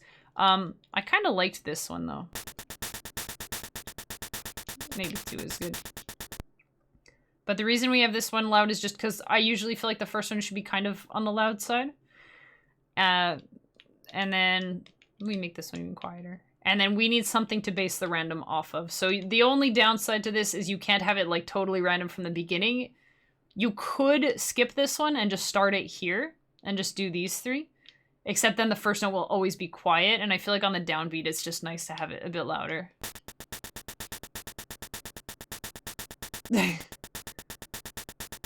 I'm older than 4. Just a little bit, yeah. I'm older than 4. But the whole Kemikziel thing is 4 years old. 4 years ago, I started doing all this. So we're celebrating my chipiversary. Ooh, another Canuckian. Did you see the tag or did you hear me say Zed? Also a friend of Kemikziel. Nice. We do like Kemikziel here. Alright, so we have, yeah, so you can just do that. So then that just adds something to it. And the nice thing with this is that you can, I wasn't sure if it would let me, oh, that was neat. You can put your snare in here and it won't mess things up because it doesn't have a pattern. So I do like this better, just it's, you know, compared to this is always going to sound the same, you know? And then here, it's just random. It's loud, soft, and then who knows? Who knows? If you wanted to, you could have it go back to beating, so it's loud, soft, random. Oh. Well, we have the snare in there.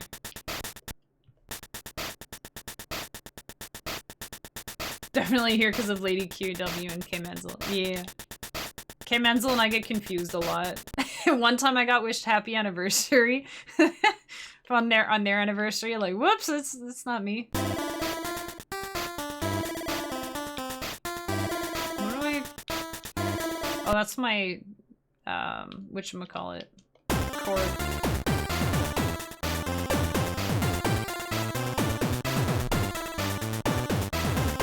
I got debated on the... See, I love this because it just sounds so funky. It just sounds so funky. So that's my favorite noise channel table, I think. That's a really good one. Man, it's funny because I see a lot of overlap, like, between, like Focus, who rated earlier. I know we've got a bunch of people in common. And, like, Kemikziel and I, we have some people in common. And, like, Mr. Louie and I, we've got some people in common. And I just, in my head, it's like one big pool of people. So I keep forgetting that everybody doesn't necessarily know everybody. So it's always interesting. Like Spence, I thought you had been following him for a while. I thought you were around for a while, you know? Kemi on a Monday. Hey, I do stream on Mondays. What are you talking about? I stream every Monday except for when I don't. But it is weird. It's weird. I had another somebody else the other day was like they like sent me a message. They're like, "Wait, you're streaming right now? What the heck?" And I had just seen a go live from Kemikziel, and I was like, "I think that was him." And they're like, "Yep." They double checked. They're like, "Yep, it's Kemikziel." I'm like, "Okay, nice to know that you're not clicking on my go lives though, because if you went there, you'd know that it's not me right away. You'd understand." But I'm like, okay, all right. Only like very few people actually have go live notifications turned on, I think. So go figure. On Monday night, that makes sense. Yeah, I don't stream Monday nights. Kemikziel can have Monday nights. He's cool. He plays a lot of older stuff. I was teasing him the other day because we raided, and I said, "Hey, it's nice to see you playing a game that has pictures." Because he'll play a lot of the old, like, DOS games, like the really old, like, the text-based RPGs, which are really cool. But I realized that that's kind of like a niche audience, too. It's not something that a lot of people are into, so I was kind of making fun of him a little bit. Just teasing. Pictures? Whoa. Coming into this century? I mean, I'm making music on a Game Boy, which is like 30 years old. I can't really... I can't really say much, you know? My Game Boy's older than I am, actually. the Game Boy's older than me, and it's in better shape. Oh, man.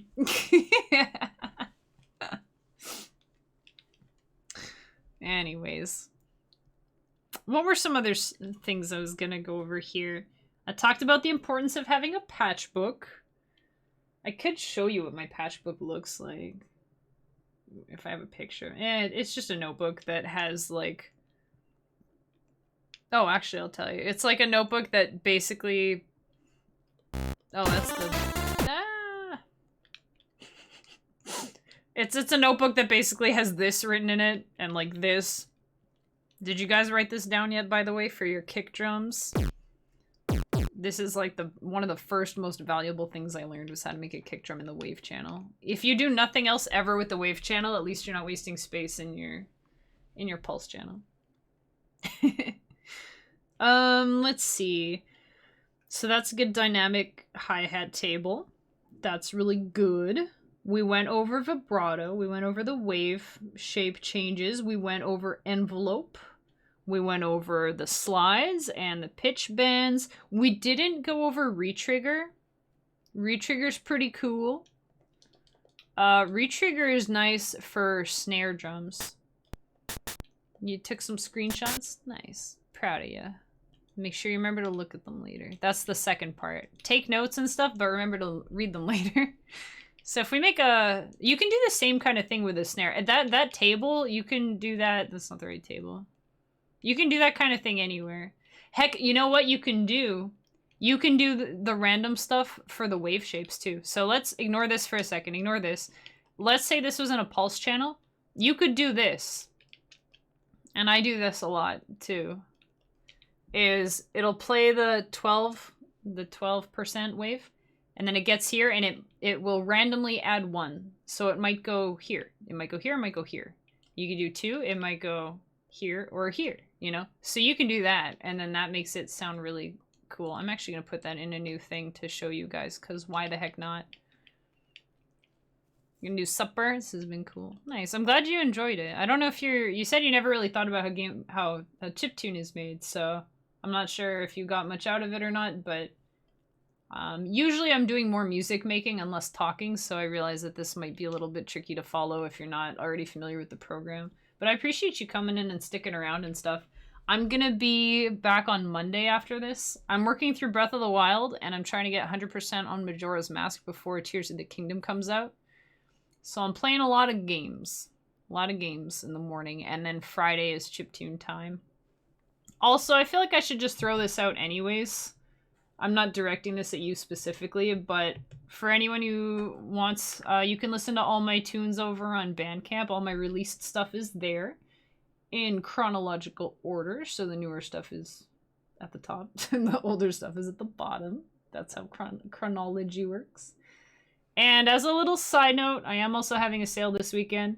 You don't have to buy anything, like, unless you want to use it on stream or something. Then I got them rules, you know. and got some rules. But if you're just listening to it, you don't have to buy anything. You can, there's, by default, there is a limit on Bandcamp that after you listen to something 3 times, I think it's 3 times by default, they're like, all right, you know, you've been listening to this a lot, you want to pay for it?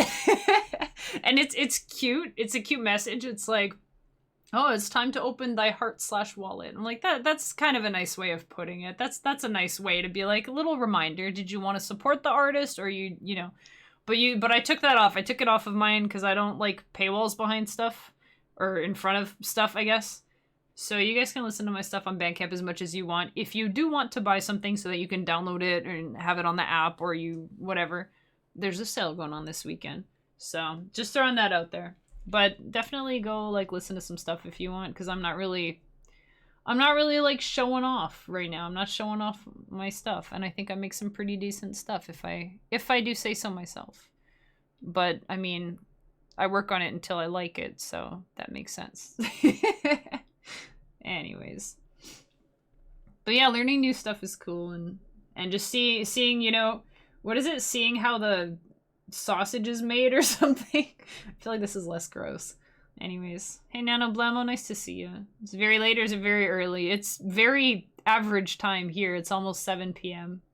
Wait, almost 7 p.m. 7 p.m. is closing time. We better get some stuff made here. I was gonna show you... Yeah, so this... I will usually call this lead and then Z for random. I know random doesn't start with a Z, but in LSDj it does. Okay, so we have it randomly changing as the note goes on, so we need to change it to step.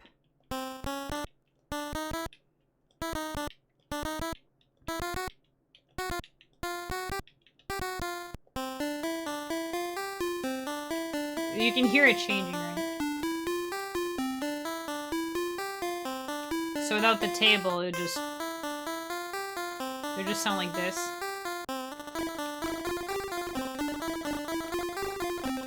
No. Ah, there we go. There we go. And it's random every time, which is neat too, because it means if I record the song, it will play in a certain way. Like this was a 50. If I play it again, it really likes putting that one as 50, huh? Oh, there we go. It was a 25, then it was a 12. Yeah, so you can do that, and that's really fun too. I love the random stuff. It's really cool. The random stuff is really cool. We also... Oh yeah, in the wave channel, you can do custom sounds, of course. This is fun. This is real fun. So I have loaded some custom samples in here. Well, okay, first of all, remember when I said that don't ignore the wave channel? Even if you like forgot to take screenshots of the kick drum stuff or whatever, don't worry, I got you. It comes with samples.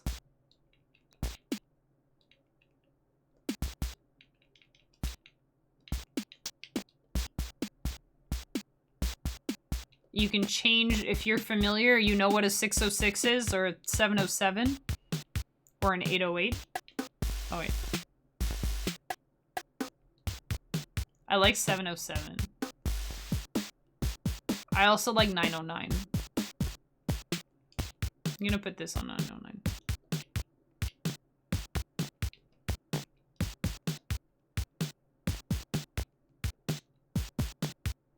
Yeah, I like that bass better. That kick drum.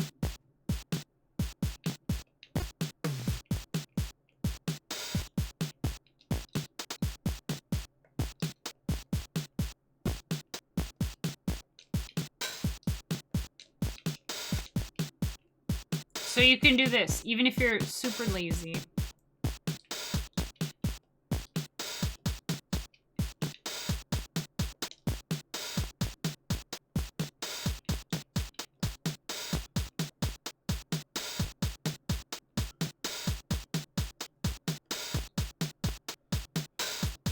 Look at that. I'm just putting random stuff together. You can put this with that one.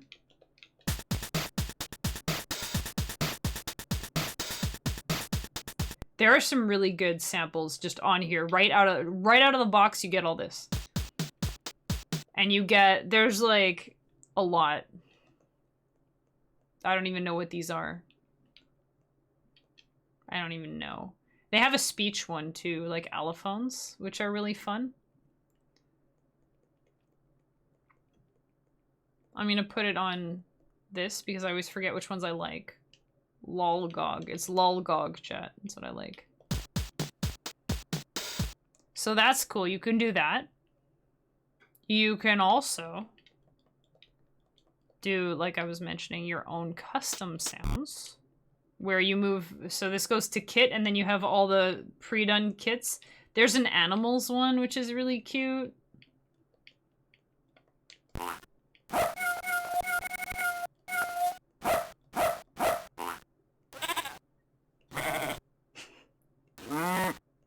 Yeah, so you can do that. You can do your own custom samples. Oh, here's the allophone. Allophones. I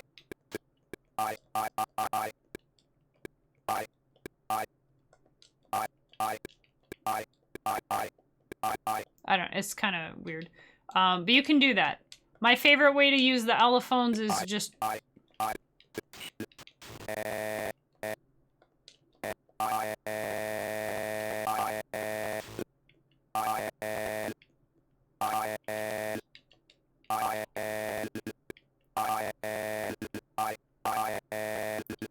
So you can do fun stuff like that. Mess with things. I have a song on my upcoming album that uses allophones a lot. 2 songs on there, actually.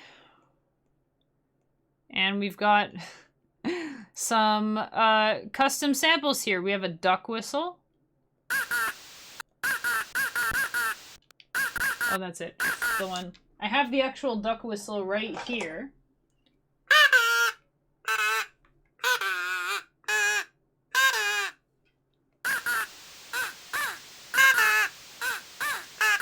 Yeah. So I've got that there. Some streamers have a soundboard where they push a button and, you know, they push all kinds of buttons, they make all kinds of sounds. I have a sound box where I collect things that make sounds, like this. I have a slide whistle, which needs to be oiled, I think. We got some jingle bells for Christmas time. In the event of a hype train, we're covered. We got all kinds of stuff in here. We got all kinds of stuff. And Bluesy mentioned a ping pong ball earlier, I think. I have a ping pong ball. Yeah. Like on that Depeche Mode album. I forget which one it is. Anyways. So I recorded some of these things. I also have one of these weird siren whistles or alarm whistles or whatever. Siren whistle, I think it's called. The lip looking one.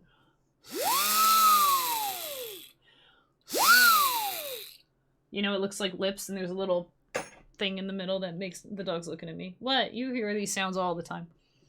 Pipeline. That's the one. Here's the... See? Excuse me. So that's pretty accurate. It's pretty good. Some sounds work better than others, but that's pretty good. We got the slide whistle.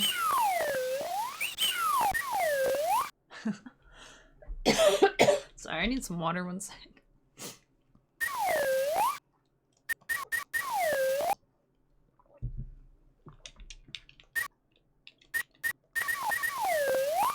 Yeah, so you can do weird stuff with this. Most recently... Oh, here's the squeaky toy.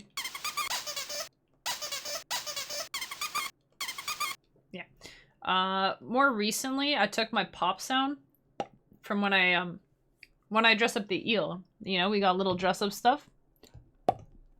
Like that. I took my pop and I recorded it and I pitched it up and down a bunch. And so we got this.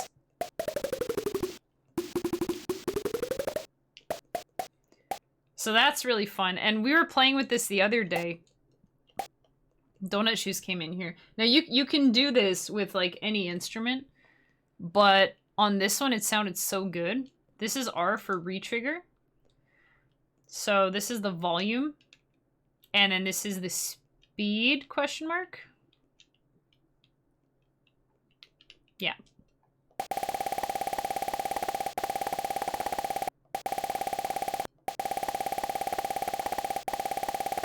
Yeah, volume's not working so good, but...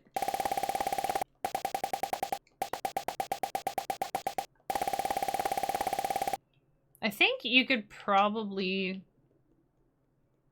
do this to make it quieter. Nope. It doesn't care about E commands. Okay. But you can do this. Yeah, you can make some fun sounds. You can combine this with a pulse, or sorry, pitch bend. Well, that was unexpected.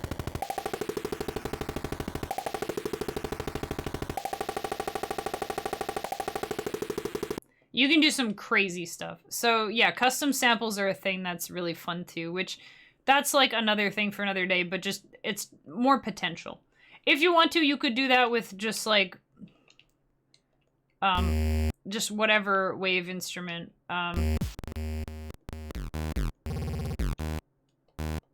You could do like a retrigger.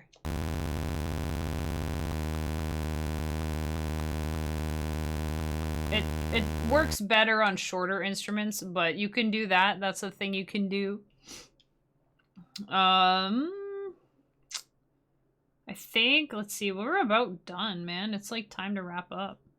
Well, let me give you some last minute, some ending ideas. Some ending ideas here. We'll wrap up, we'll kind of go over everything one more time real quick. Everything that we went through, or most things that we went through. And I've got some suggestions for you if you're still stuck and you're like, what do I do with stuff? Or just, how do I get better at this? Whatever. So, first of all, we just had the basic stuff. Default instrument. And then we changed the envelope.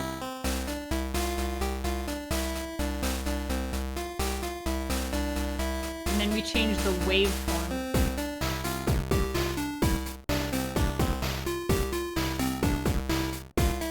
We did whatever was here, or the right. So this was with the just Coke. If you want, you can also put it like CCO. Wait. That works too. And it's not as, oh. That's interesting. I don't know why it did that. Anyway, this note will always be in tune if you pick C. Anyway. So there's that. The envelope, right? How loud, how long. And look at the little triangle. Look at the little hill or whatever. You can see, you know? The wave sound, you can change. I don't even remember where everything is now. We did some, oh yeah, you can change the transpose in here. Just put it up an octave. Just put it up an octave. You can put it down an octave. Put it down 2 octaves. If you just go up and down, like you can go left and right to do a little bit at a time. If you go up and down, it'll do a whole octave at once, which is amazing because you don't really have to think about it. You don't have to do any math. You're just like, I want this to be 1 higher or 2 higher. You know, it works. It just goes for it.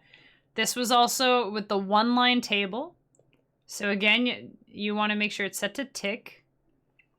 Because if you have it set to step, it will do this the first time, and then it won't do anything. Right? So you want it on tick, so that way every time it runs through the whole table. Right? Fine-tune is a good thing to do. By default, I put 10 fine-tune on pretty much everything that isn't a noise instrument. Pretty much. Everything in a pulse channel except for kick drum. Everything that's not drums, basically.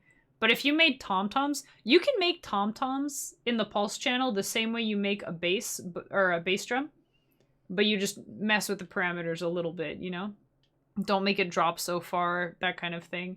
You can make some fun little tom-toms too. But remember, your wave channel. Don't let your wave channel sit lonely. Don't let it be unoccupied, because that is probably the saddest thing you can do in LSDj. It has so much potential. You don't need to do it to start with, but please don't let it, you know, scare you away like it did me, because it took me way too long to get into using the wave channel. If you do nothing with it but kick drums, you know? Yeah, show the wave channel some love. It's a little complicated. Again, this is the best kick drum table that I've seen. Again, you can mess with everything on here except for the 80. The 80 should stay 80. But you can mess with this. You can mess with this one. You can move the kill command around if you want. You know? Up here, I would just crank the first volume to F. And if you want to, this sounds a little bit different. And if you want to, you can mess with some of the other parameters. Of course you can, right? If you're not sure, if you want to change something, but you think you might screw it up, just duplicate it first. You can duplicate an instrument or a phrase or a chain, anything pretty much you can duplicate. If you hold select, tap B, tap A. Boom. It's the exact same thing, but it's brand new. The only thing is the table is not duplicated. If you want to duplicate the table, same thing, hold select, B and A. And for the wave channel, the synth is not duplicated. So again, you can duplicate it. I think you have to take it off of manual. You have to duplicate it, and you can do it that way. Okay. But at the very least, this might actually be the easiest, to be honest. If you're like, what do I do with the wave channel? What's easy? One option, just make a kit. Change wave to kit, and then just pick something. Just pick one of the TR ones. I like these ones, but it's just the sounds. Pick one. You can play two at the same time. So you can have them both on the same one, and then you can play the same instrument twice at the same time. But otherwise, you can have two samples kind of going at once. This is, I guess, another way you can kind of break the 4-instrument rule or the 4-sound rule, because you can get another sound out of this. I don't know how it works. I think it kind of technically combines them, so it's only actually playing one sound. Like it's playing a b-da-ch instead of b-da and ch. It's doing both at the same time as one sound. I think that's how it works, but I'm no expert. I don't really know how the Game Boy works. I just know how to make it make sounds that I like. We went over the fancy hi-hat, the randomized hi-hat. This is just randomizing how loud it is. If you want to randomize how long it is, you got to change that one. Change how loud it is. This one. You know? You really like that? Throw some snares in there and you're good. The other simple thing with the wave channel, where did I have it? A very, very simple wave bass. All you need to do is you do have to make a table and just put a kill command. And you know what? I think I used to do things this way. I bet if I open up my earlier project saves, I would be appalled at the inefficiency. But you know what? Don't worry about efficiency. Screw it. Efficiency out the window. You can learn efficiency later.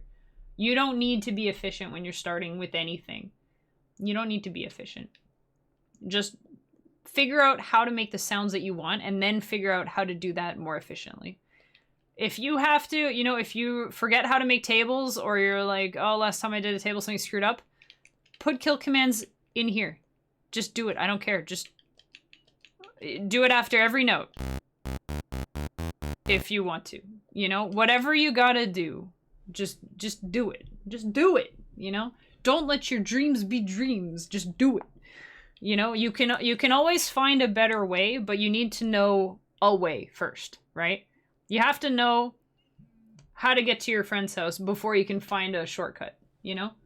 You have to, you know, you gotta do that. You gotta just do something. Just do something, do whatever works, and then later on, you can be like, man, I'm sick of putting all these kill commands every single time I have a wave bass.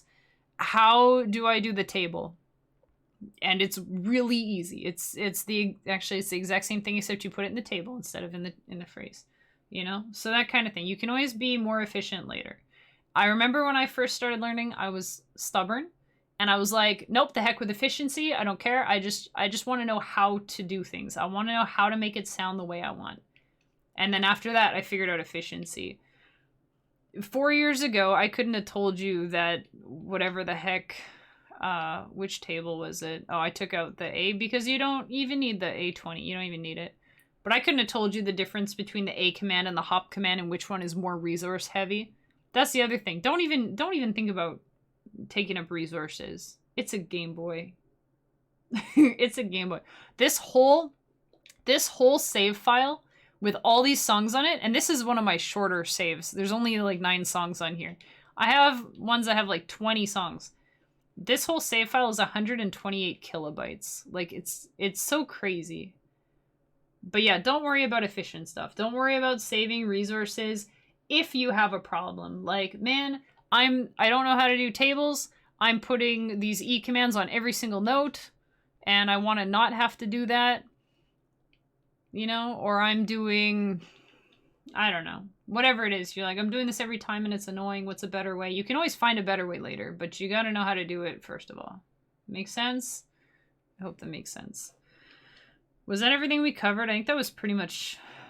Oh yeah, the random, this one. The random is kind of weird. But again, this one's weird too because there's, I don't even know if this one does anything in this situation, to be honest. But, you know, it's something that you can play with. And just remember that the hop command, it'll play until it gets there, and then it will go to whatever the number is. So if it's 0, it'll go back to the start. So in this situation, every second note basically will be a 12. 12, 12, 12, 12. Which is also a cool way to do it. But if you want it to just be random every time after that first note, you gotta do that. But you can double up on stuff too. You can have like vibrato being random if you want. You could put like you could do this if you want. Even without this, just to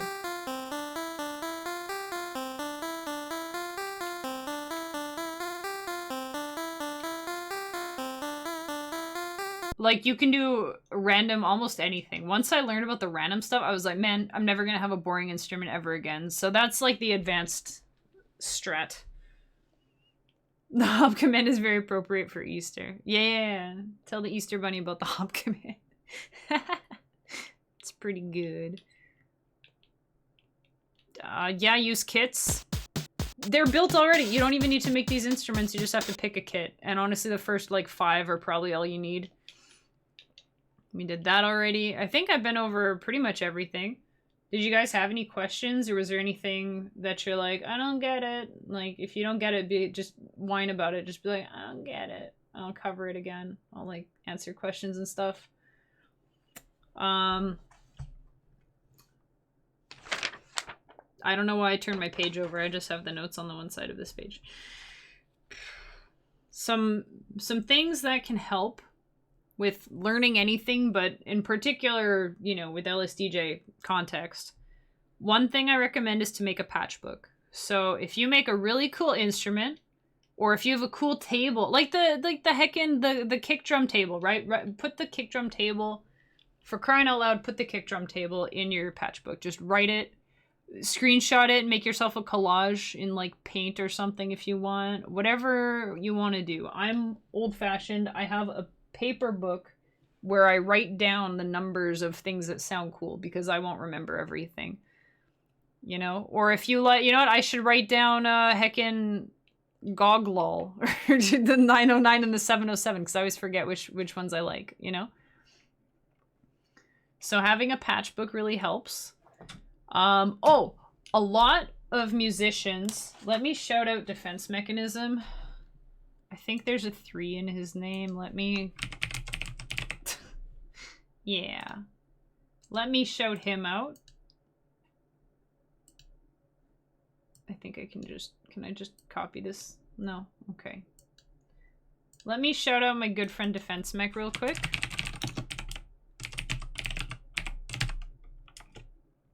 There we go. Go follow Defense Mech if you like LSDj stuff. He doesn't stream super often. He just did an album release party for a mutual friend last week, so he does stream regularly, just not as often as I do. He's a heckin' wizard when it comes to LSDj, though. He had already been doing it for years when I got into it. He's super smart. Also, on his website, he has LSDj saves that you can open with LSDj. Just like this, you could go in. Actually, you know what? I should make this file available too. It's messy as heck. It's so messy. Let me at least name my instruments. I don't know if anybody would get any use out of this. I'm just gonna call it perk for percussion. Percush. There's our percush. Let me make sure everything is named. Why do I have two? Oh, I have one with, I'm gonna say hi-hat. Wait, what's this one? Hi-hat random. Z means random. ARP, lead 3, P-kick. I think that's good. Where was my ARP though? Because I ended up not ARPing. I ended up... I'm gonna call this lead C instead. It's just the way I name stuff. Okay. I don't know if you guys will find this interesting or anything, but you know what? Maybe I'll put this as like a file you can download somewhere in Discord, or I don't know how else to share files. Like, I don't think I can share it on Twitter. You know what? If you want this, message me. If you want to be able to open this file and like go into this and be like, what the heck was that table? Let me know and I will figure something out. Because I'm not sure otherwise, like, what makes sense. Just let me know if you want it, and I will get it for you. But Defense Mechanism on his website, I think he puts, at least last I checked, all of his released music, he had the save files on. And I make a lot of cool, like, dubstep-y sounds and stuff. I love dubstep-y sounds. What if we listen to, Oh. You know, we should listen to something. I feel like I want to listen to one of these songs. But anyway, I really like the dubstep-y stuff. I learned that from Stress TN. The kick drum table, I learned that from Defense Mechanism. Percussion stuff in the noise channel, I learned that from Boy Meets Bot. Like, there's so many people you can learn from. And I don't think I've ever heard anyone who's concerned about, like, copying. I mean, don't, like, rebuild somebody's song from scratch. But as far as, like, copying an instrument that you like the sound of, like, rebuilding it so you can get a feel for what the parameters do and stuff, and then tweaking it from there, like, there's nothing wrong with that. That's how you discover cool new stuff, you know? If you want to do samples, you can. That's a little bit trickier, you know? But you can do that. And if there's anything, like, you guys can always reach out to me. You can, like, go on Twitter, you can message me here. If you're in the sub Discord, there is an LSDj channel for questions, for feedback. If you made something and you want people to check it out, you can. There's an Inspirational channel where you can share if you have topics that you think, oh man, this would be really cool. It can be LSDj specific, or it could be just music specific, music related, non-specific, songwriting stuff. Because right now I'm not sure what the next one's going to be, so you can help me come up with that if you want. Maybe like compelling bass lines or something, and different feels and grooves with bass lines. Yeah, I should probably do that. I'm going to clip that for later. But yeah, same thing. You can always message me, but if you're in the Discord, there are channels specifically for that. If you're watching this on YouTube later, thanks. It's cool that you found this. Make sure you check it out on Twitch so that you can ask questions live next time if you like. But you can feel free to leave a comment, and I will get back to you if you have questions or ideas. I'm trying to think if there was anything else that I wanted to say. Let's listen to this song. Is this a good one? Oh yeah, this one's great. This one's great. Here, you can listen to one of my finished songs. This one was called Yeah Man.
go. So, yeah. Everything that I said before. Message me if you need stuff, I guess. If it's related. And like Focus said, if you're watching on YouTube and you've been around this long, well dang. You can't even spam emotes or anything. Thank you for sticking around this long. Those of you on Twitch, thank you for sticking around this long. I hope that you found this helpful. As hinted at, this will be on YouTube. It will also be in the inspirational collection on Twitch. I'm really bad at keeping up with collections on Twitch. In fact, I don't really do that anymore. But the inspirational playlist collection, whatever, will continue to have all the inspirational stuff in it. Again, if you have ideas for a new episode, if there's stuff that you want to see, please don't hesitate to suggest it. Maybe it's a crappy idea. Maybe it's an amazing idea. We won't know until you pitch it. So if you need clarification, or you're going through stuff later, or you're watching the VOD and you're like, I don't understand this, again, my DMs are open. I've been using LSDj for 4 years. It actually changed my life. I am not exaggerating. I downloaded this 4 years ago, and since then I started streaming. I quit my job. I've been selling and making music, and it's just wonderful. Just this little program, what it can do, it's crazy. So, you know, if it's something that you're interested in, go for it. And if there's other stuff you're interested in that you're not going for, go for it. Go for it. Go change your life. Go change your life. Go change your life. And, you know, go buy some tunes. All my stuff is on sale this weekend. How was that? Was that smooth or what? It's Bandcamp Friday. Today's a great day to support your favorite artists. I could be one of them, but if not, you know, any artist, anyone. Even some of the bigger bands are on Bandcamp, which, like a Monomarth, I was not expecting to see on there, but you can get a Monomarth on Bandcamp. You can get, like, Ghost and stuff. You can... But especially the indie musicians who have been struggling during COVID and stuff. If you have stuff on your wish list, this is the ideal time. This is the ideal time. But I have a sale going on all weekend. The Tetris Effect Connected soundtrack is on Bandcamp. There you go. A Loop Hero. Splatoon? Splatoon, I think. Or at least the guy who made the Splatoon. No, not Splatoon, not Splatoon. Fall Guys. The Fall Guys composer. The Loop Hero composer. I'm kind of drawing a blank, but check out Bandcamp.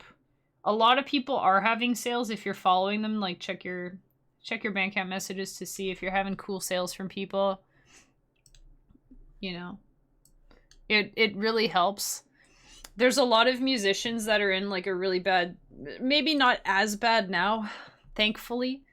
But when COVID hit, there are a lot of people who relied on merch sales and touring for like their main income, like their main livelihood.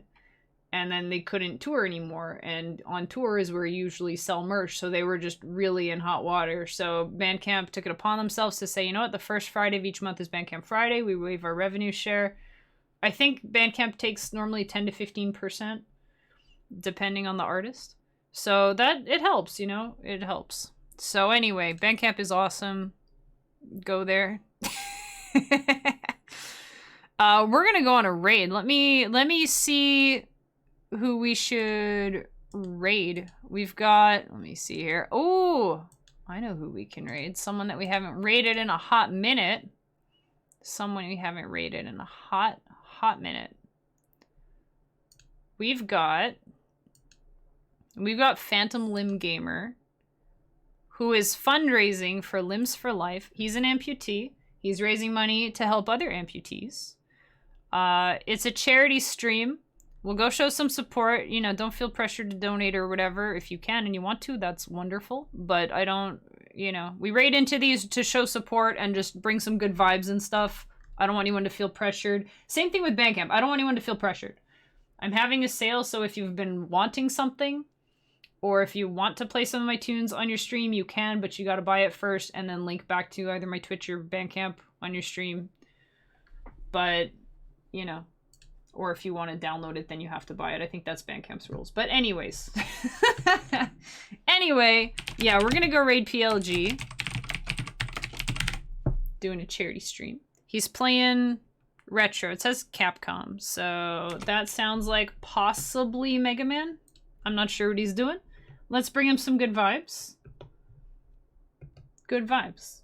All the good vibes. And all the good vibes to you guys. Thank you again for joining me. I gotta do these more often. Bug me though. Bug me about them when you have ideas and stuff. Because if people are giving me lots of ideas, then I'll be like, oh dang, I gotta do all these ideas.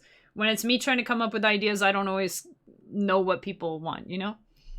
Anyway, I will be back Monday morning with one Zelda or another. It might be Majora's Mask. We're working on 100%. It might be Breath of the Wild. We're working on mini 100% because there are 900 Koroks and I'm not going to chase them all down. But I do want to do a lot of stuff in that game and I'm excited for Tears of the Kingdom. Thank you one more time. You guys mean so much to me, and just being around and supporting and hanging out and whatever. You're why I can do this. And I hope that you found something useful today. If it's LSDj or if you just are hopefully feeling inspired with whatever. And I will see you guys Monday. Bye for now. Have a super duper weekend. Bye. Bye guys.